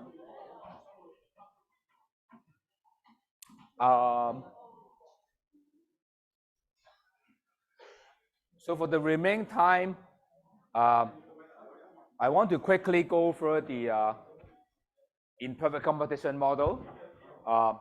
Mainly, I want to give you several basic model how firms compete. Okay, and why is it important? It is because that this will enhance your 5-porter analysis. Okay? Because SWOT analysis, if you remember, is this strength, weakness, opportunity, and threat, right? And then we learned that, briefly mentioned, the SWOT analysis can be enhanced by Porter's 5 forces, right? But Porter 5 is just still a framework, right? Don't get further, but IO model can give you further, okay? You can easily go a little bit further from that one.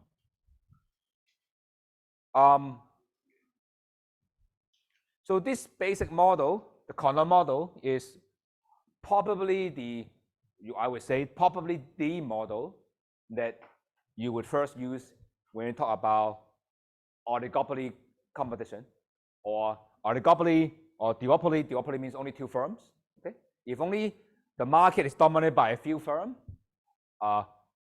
duopoly would be a good thing. And you will see that in this model, firms are not competing by price directly. They are competing by quantity. There's usually sometimes you will see they call quantity competition instead of price competition. And when they quantity competition is basically isomorphic or same as we mentioned Carnot. Okay, so this model we have two firms, and the market demand is just 1 minus Q, right? And it's homogeneous good, so just Q1 plus Q2, and production is 0.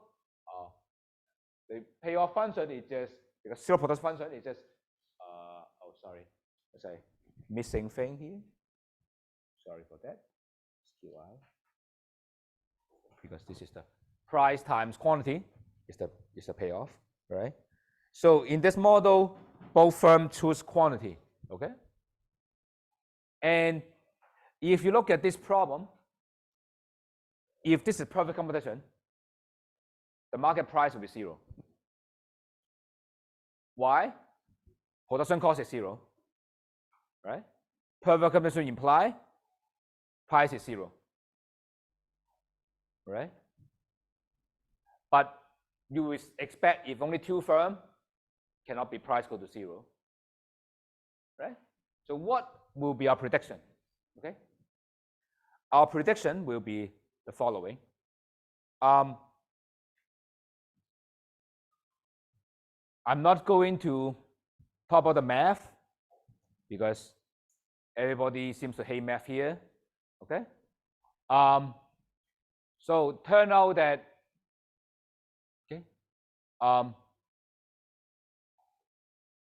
maybe I put it this way. Okay, if you are the monopoly, okay, if only monopoly will produce half its monopoly outcome. Okay, price of monopoly is 1/2. Okay, if you are perfect competition, quantity is 1, price of quantity is 0.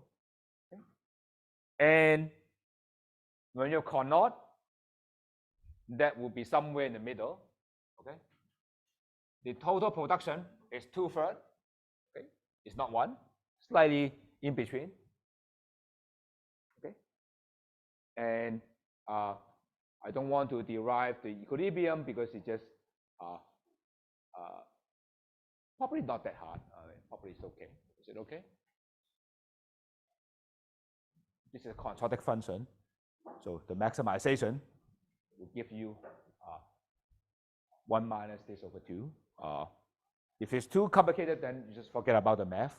Okay, but the overreaching idea, because this is not the exact number is not important. What's important is when I know, okay, that we're competing, okay, we don't fully produce. Okay, we restrain ourselves to produce 1/3 of that, right? Of course, the best case scenario would be both produce 1/4. Okay, if everyone produce 1/4, they jointly become a monopoly, which is the best case, right? But they cannot control themselves. Everyone produces a little bit more than the collusion, so that's why it's 1/3 everyone, slightly more than the 1/4. Okay, that is what happened.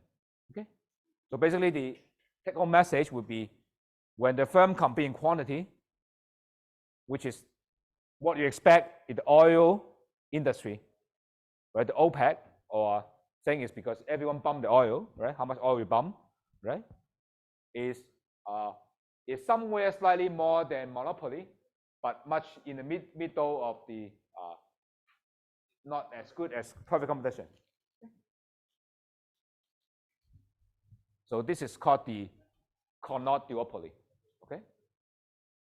And of course, you can imagine that in this case, if you get more and more and more firm, getting more and more firm, eventually you will go to perfect competition. Okay. So in this case, fewer and fewer firms is better, right? So actually, that is how antitrust authority or competition regulation usually would regulate based on this. This is somewhat the model that they look. Okay. I don't want to go to detail because this is not a math class, but I already give the message. I hope that is clear, which is when firms compete, they would just try to control themselves, but they also collaborate. Okay? And the outcome is somewhere between monopoly and perfect competition. Right? They try to collude, but they can't really collude themselves too much. Okay? And when you more than many firms, that's what you will get is every firm would produce 1/n+1 output. Okay? And in total is n/n+1. Right? So that means that when n go to infinity, Q star go to 1, perfect competition. Okay? So that means that when you have very few firms, one firm in monopoly, when you get more and more firms, there are more product in the market, right? And the price goes down. Everyone has lower income, lower profit.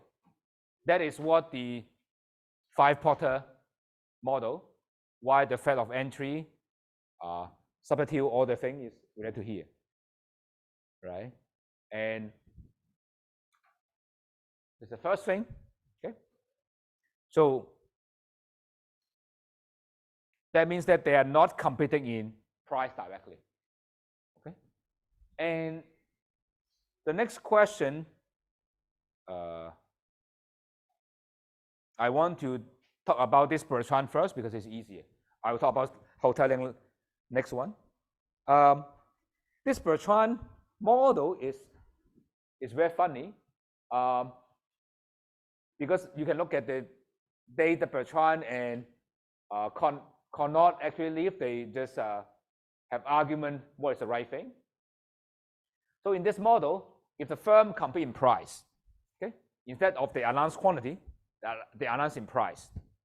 Okay, and in this model, turn out to be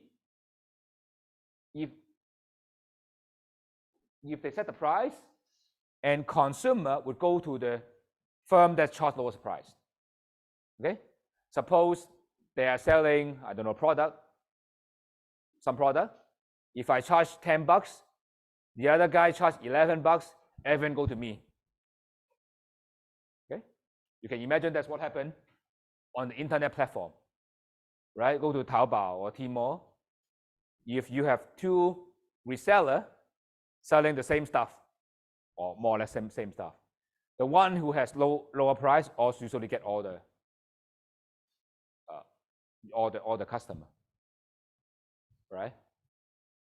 So, and in that case, okay, at the end, what is next equilibrium is just like personal dynamic. Everyone charged to the zero marginal cost. Okay, so this is very funny. It means that if firms are competing, if you're thinking about the price, okay, and they compete in price, then they go to a very bad state. Everyone no profit because everyone fight to the teeth to teeth, right? And that's what happened, right? When you look at these days, I mean, firms got IPO and got a lot of money, raised a lot of money, and they just keep burning money until the other guy die.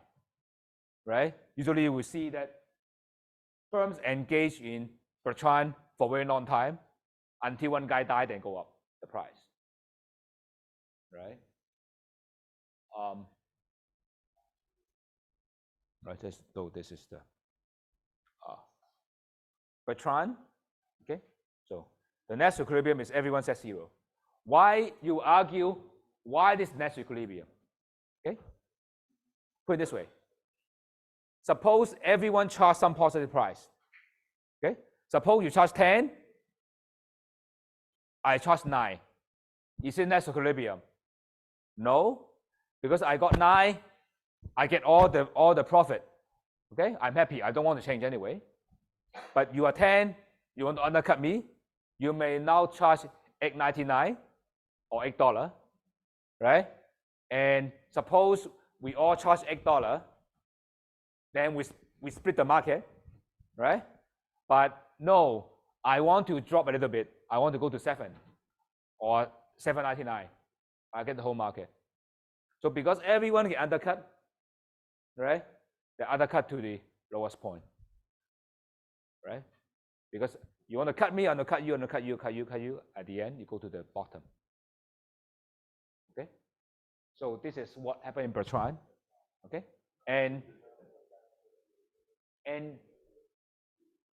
you will ask why this model gets such a complicated or so extreme result, right? When you cannot, you don't go to 0 price. When Bertrand, you go to 0 price. What is the main driving force here? And actually, economists have been puzzled by this for many years, and they call this Bertrand paradox. And there are many reasons, but one of the reasons is here, is this assumption: if a firm that charges a slightly lower price, you get the whole market, right? That means that the consumer is very price sensitive, right? And whenever you get slightly lower, then you get everyone, okay? But that is what happened in some industry anyway, right? And you can imagine this is industry where products are homogeneous, right? If there's some heterogeneous, they don't have this thing, right? But if they're selling the same thing, okay, and no one can add any profit, right? So that we call juan, right? It's just like involution, right? It's what happened here, right? Everyone is going to that because winner take all, right? The one who get the lowest price get everything in the market. So everyone cut each other until there's no more profit there. Okay? And if you think the market in this way, right, that is what happened, right? And that is why the 5-Porter thing is the substitute thing, right? So that is also related to this one, right? So that's where the substitutes where the products are closely related, right? If they're closely related, then you get very bad profit. Okay, this is Bertrand. So probably you ask whether your model should be using a Bertrand or Carnot model to think about the competition. It depends on the product nature, right? If you think that the companies are very similar, right? Suppose you're doing an industry analysis, right?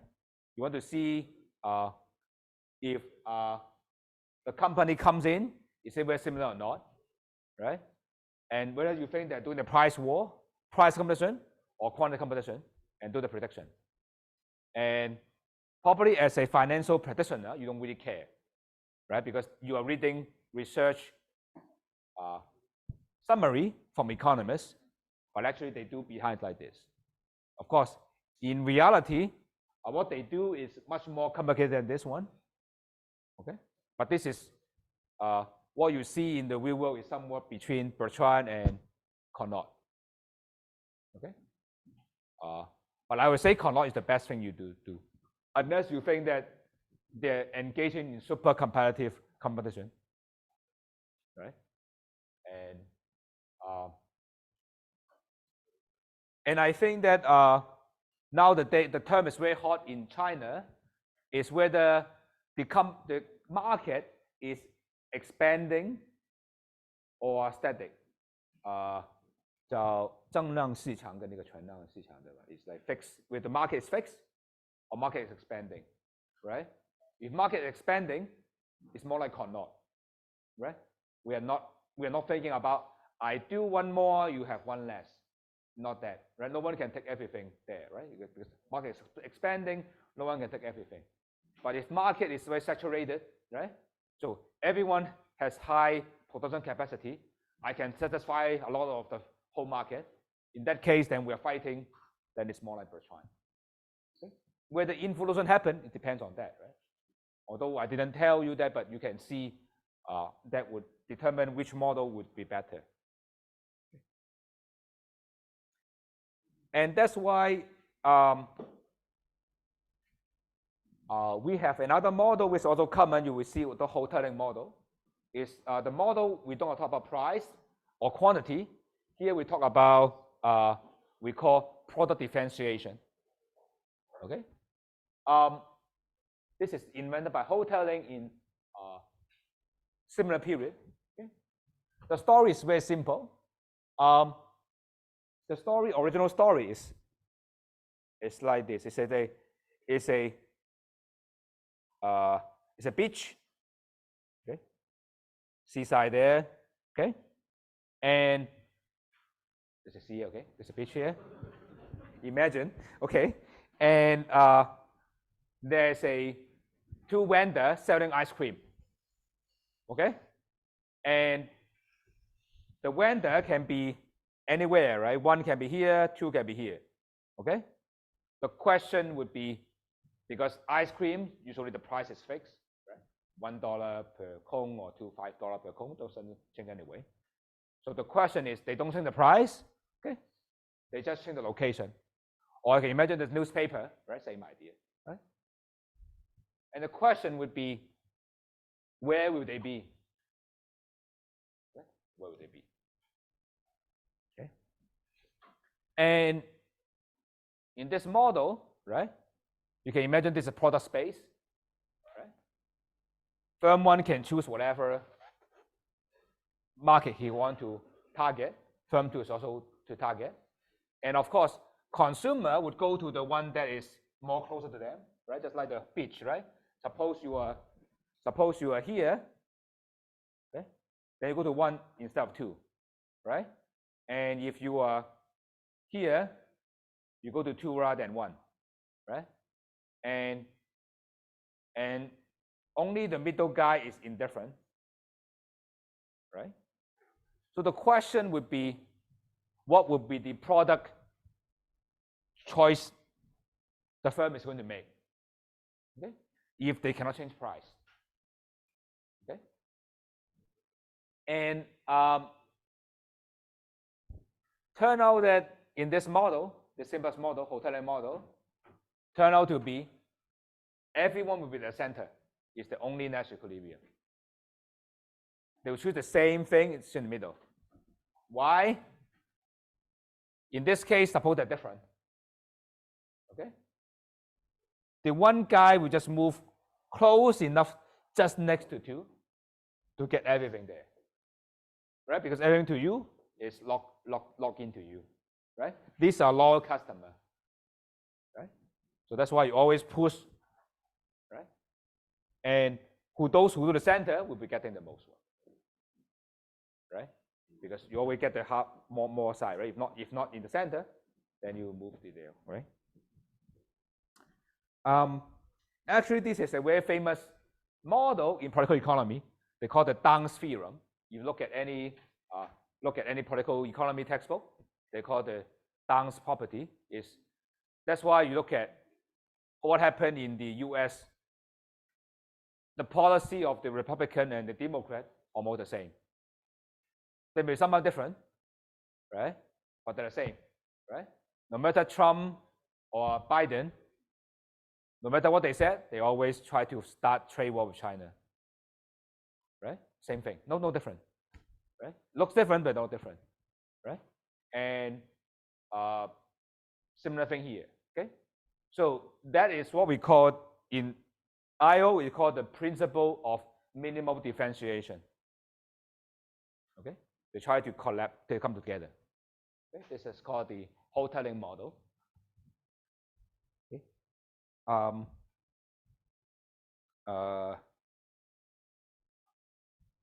Of course, if you do something different, you change the model a little bit, then they can have another principle that you call the maximum differentiation, but I will just keep that there. Okay? Here is because they can't compete in price, so that's why they will be end up in the center, right?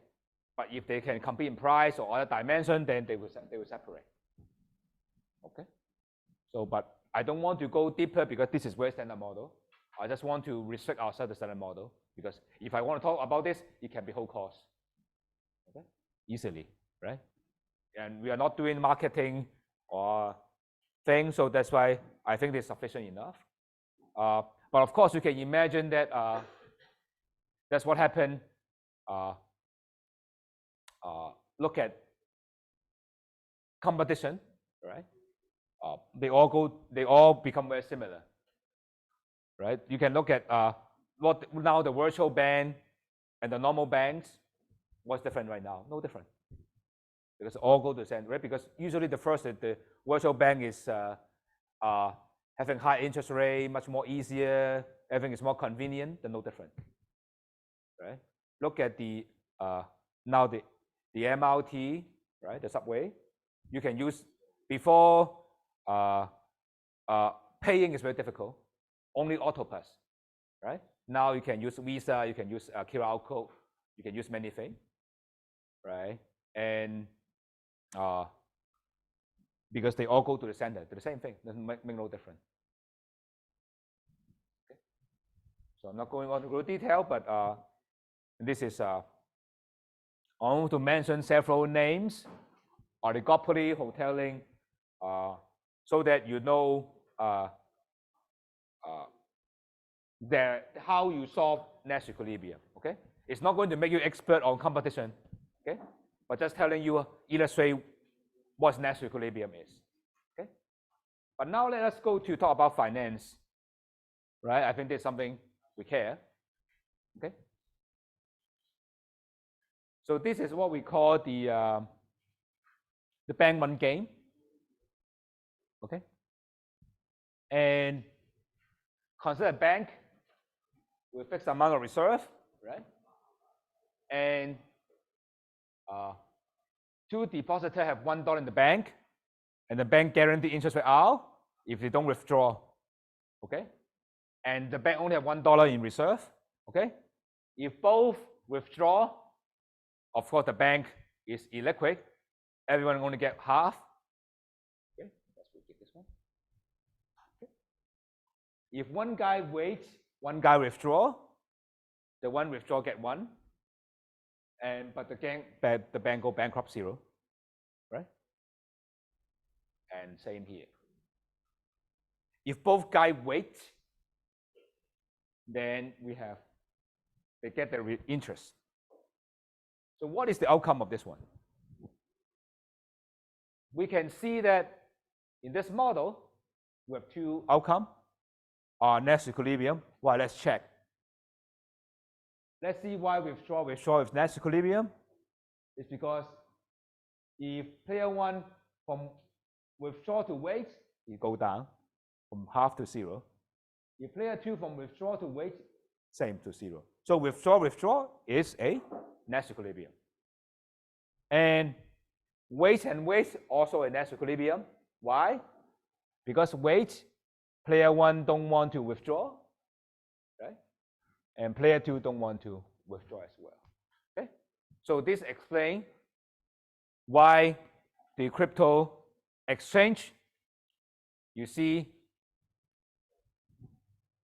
they go bankrupt. Many of them, right? Some of them stable, right? Because of if some people have, if sufficient number, you only have 2 people, right? If sufficient number of people think that a lot of people are doing this, then the bank will go bankrupt, right? Because if people think that enough people think it's going to withdraw, If you think other people will withdraw, you withdraw, right? If you think other people not withdrawing, you're not withdrawing. Okay? So that's why you will see usually the government would have what we call the deposit insurance.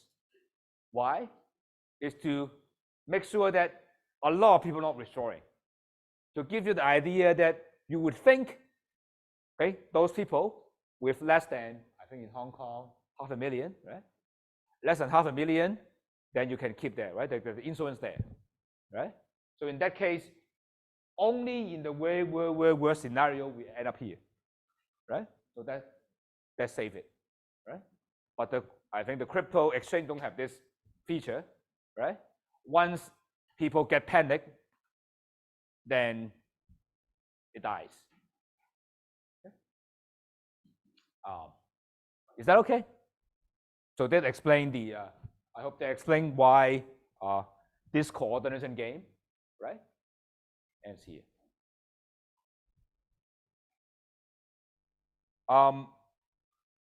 Yeah, I still have time. Here, well, of course, as I said, the game theory we cannot go very deep, but I want to give you some flavor of how game theory can be even more interesting. It incorporates time dimension, and time dimension is very important. Okay, in the game that we talked about in the first 2/3 of the class, we talk about everyone move at the same time, right? Firms choose the price same time, quantity same time, everyone either withdraw or not withdraw. But many times that some people move first, some people move second, right? Imagine the case we do rock, paper, and scissors. Okay, if I move first, you will sure not to know what to do, right? If I do rock, what are you going to do? You always do paper, right? So the game is very different. Okay, and that is sufficient the game. Okay. So how we do it is you cannot do a table. Okay. Instead, usually we do to go the game tree. Okay, the game tree.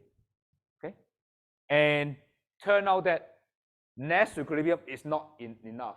We'll use a very much stronger concept. Okay, later we'll see. We'll be okay. Stronger Nash equilibrium. That's what we're going to do. Okay, or super Nash equilibrium, if you like. Okay. Okay, and the idea to solve this game is coming from what we call dynamic programming. The concept is called backward induction. Okay, and we will talk about that. But backward induction, which means something very simple. As a manager, you know, is look at the goal, look at the very end, look what might be possible outcome, and go back. But I'll be more definite later. Okay. So I guess this is very good to look at this famous story, Snake and the Farmer. Right? Probably you know the story, right? The farmer walk in the winter, see a snake there, okay? And the farmer pity the snake, okay? And put the snake inside himself, and the snake wake up and bite the farmer, right? And the farmer, before he die, asks, "Why you bite me?" And the snake said, "You know I'm a snake, I must bite," right? So that means that the farmer is not doing backward induction, right? If he know the snake will wake up, will bite, he will should not take it up, right? So that is the Aesop fable, right? So let's write the game, okay? The farmer decided to pick the snake up, okay? And if he doesn't pick the snake dies, and the farmer go free, everyone got 0. Okay? If you pick it up, the game continue. Okay? And if the farmer pick the snake wakes up, decides to bite or not. Okay? If doesn't want to bite, both than 1, the snake go away, right? But the snake bites, okay? Of course, the snake get very happy for no reason, get 2, and the farmer die, -1, okay? So this is the game. So how can you represent this in this model? Okay, right? If this normal form is like this, right? If you leave, everyone got 0, right? The farmer pick, the piece is 1 and 1, right? If bite, the snake get 2, okay? So what is the Nash equilibrium in this game? Okay, you check. Let's check one by one. Is this Nash equilibrium? The answer is no, because the snake want to bite. Unfortunately, the farmer die. Okay. Now, is it okay? This one, right? So we go to look at the other outcome. Is this outcome Nash equilibrium? No, because the farmer want to pick. Okay. And is this Nash equilibrium? The answer is what? No, because farmer don't want to die, right?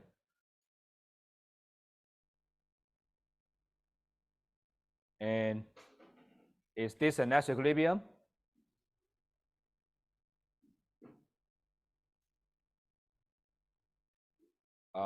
The farmer doesn't really matter, doesn't gain, that's fine. Sorry. The farmer doesn't go up, right? The snake doesn't really matter bite, so this is the outcome, right? So if you talk about Aesop fable, okay, it's not about Nash equilibrium, right? Talking something, the farmer is crazy or the snake is crazy, but anyway, the farmer is crazy, right? The farmer shouldn't pick, right? Actually, the Aesop said this is to be Nash equilibrium, right? That's what said, right? Don't expect good thing from the wick, right? So that is what the Aesop said, okay? So if you try to draw it, this is to be the game tree here, okay? The farmer decide to leave or pick, the snake decide to piece or bite, okay? So by parallel induction, it means that we solve the game looking at the very end, okay? Suppose now is the time for snake to decide bite or not bite. In that case, he can't resist, right? Then he bites, right? He can't decide 1 or 2. What do you do? Bite, okay? And means that when the farmer is decide whether to leave, get 0, or getting bite -1, right? So it will be this one, okay? So this should be the outcome, and this is proposed by the Aesop, right? Same as the Nash equilibrium we observe, okay? Is that okay? Now we go to a more, okay? So this is same suggestion of Aesop, okay? So this is outcome, right? Because the snake cannot resist, so the farmer should not take it, right? Now, let's look at a model that, quickly look at the model that is whether the entrant entry game, okay? That's incumbent and entrant, okay? That's often happen. So the first stage is the entrant decide to challenge the incumbent or not, okay? Start the price war or what, right? You can imagine some people say the incumbent is US, the entrant is China, right? And the incumbent decide to fight or accommodate, right? Whether to start trade war or no trade war, right? And if there's no entry, entrant get nothing, incumbent get 2, yeah. If accommodate, they share the pie equally, 1-1. If they fight, the incumbent get -1, the entrant get -3. So this looks a little bit more complicated, but we can write, this is the game, this is a payoff table, okay? And you can check that this and this is Nash equilibrium. I hope by now you're able to tell this is the Nash equilibrium. I'm not going to check for you. But we would argue that this outcome, this one, is not a good prediction. Why? This is saying that, okay, you should stay out because if you come, I beat you. Okay? But the problem is when it comes, you actually don't want to fight, right? Because fighting is costly. Right? So it's standard thing in the movie, right? So come, don't come. If you come, I punch you, right? But did it happen? No, not really, right? It's just saying that it's just like an empty threat, right? It's just like standard thing, right? Just look at the soap opera, okay? Or the kid, right? A kid said, if you don't buy me this toy, I cry, keep crying, right? Or in the soap opera is that the wife said to the husband, if you don't come home, I jump, right? Or divorce or whatever, right? Got called crazy thing, but doesn't happen. Okay? This thing that out and fight rely on the fact that they claim, if you come in, I fight. Okay? Unless there's something to support this claim, it's no longer be credible. Why? Because when the guy actually comes, you don't want to fight. Right? So that's why we should draw this tree diagram. Okay? This tree diagram will solve the problem. Look at this. When you're incumbent, you're player 2. You're looking at whether you fight or not. If you fight, you get -1. You don't fight, you're 1. Right? So this is the only thing you should do. Right? Only rational thing to do. Right? And in that case, the entrant is deciding whether to stay out at 0 or 1. They will get in. So the only protection here is only in and accommodate. Okay? Right? In this model, if you look at the US-China, you should expect the China, I come in, win-win situation, we divide the Pacific Ocean with the US, right? And the US should say, okay, you get the half of the world, I got half of the world, right? This is protection, right?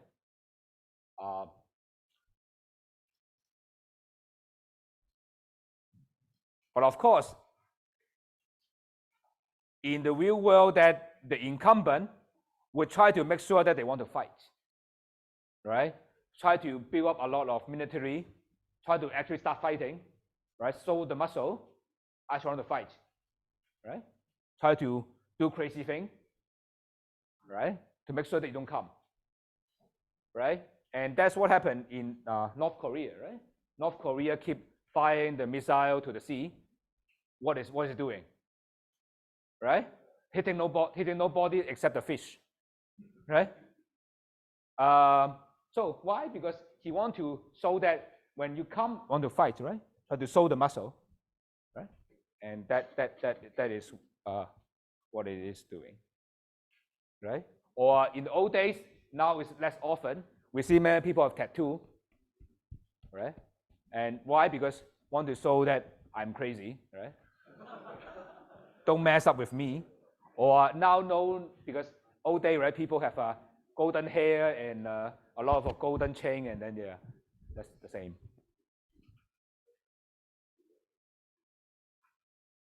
So just bear with me 2 minutes. I want to talk about this very quickly. So this applies to statical pet model. Okay, is consider the case they're a market leader who should add first, right? And he decide the quantum price first, and then other follower will follow up, right? And that is called the saddle-belt competition. And I don't have time to go over that one, but I want to give you application of that. Okay? That's what happened. Look at the oil industry. The OPEC is the stakeholder leader. He decides the production, and other smaller one not in OPEC just follow. Or in Hong Kong, the high baud rate or the P rate usually announced by HSBC. Correct me if I'm wrong, but this was all happened, right? The Hang Seng Bank or Hong Kong Bank, right? Change the price, interest rate, and other bank follow. Or some of you mentioned, right? In China, the central enterprise and corporation, right? They decide the price of the oil or whatever, everything follow, right? So that would be the leader decide. And in that case, of course, the leader in that case would get more than the follower. Okay, I'm not going to do the math, but basically because of he's the first mover, right? He is basically choosing the best location he can do, right? So that is the outcome. I'm not going to the detail of this one because I guess no one like math anyway. But what I want to say is, being a leader, right?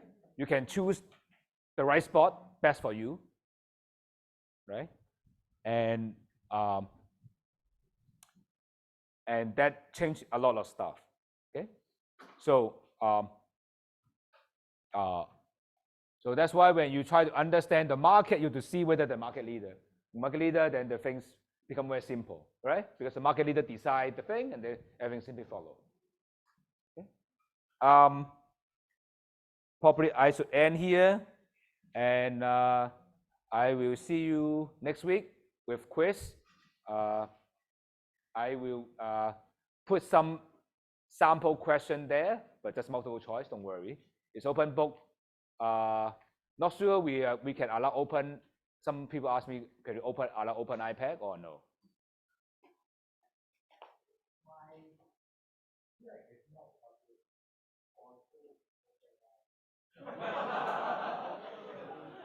So you guys decide whether I should allow or not. Let's be team. Okay, then okay, it's okay. Yeah. So I see you next week.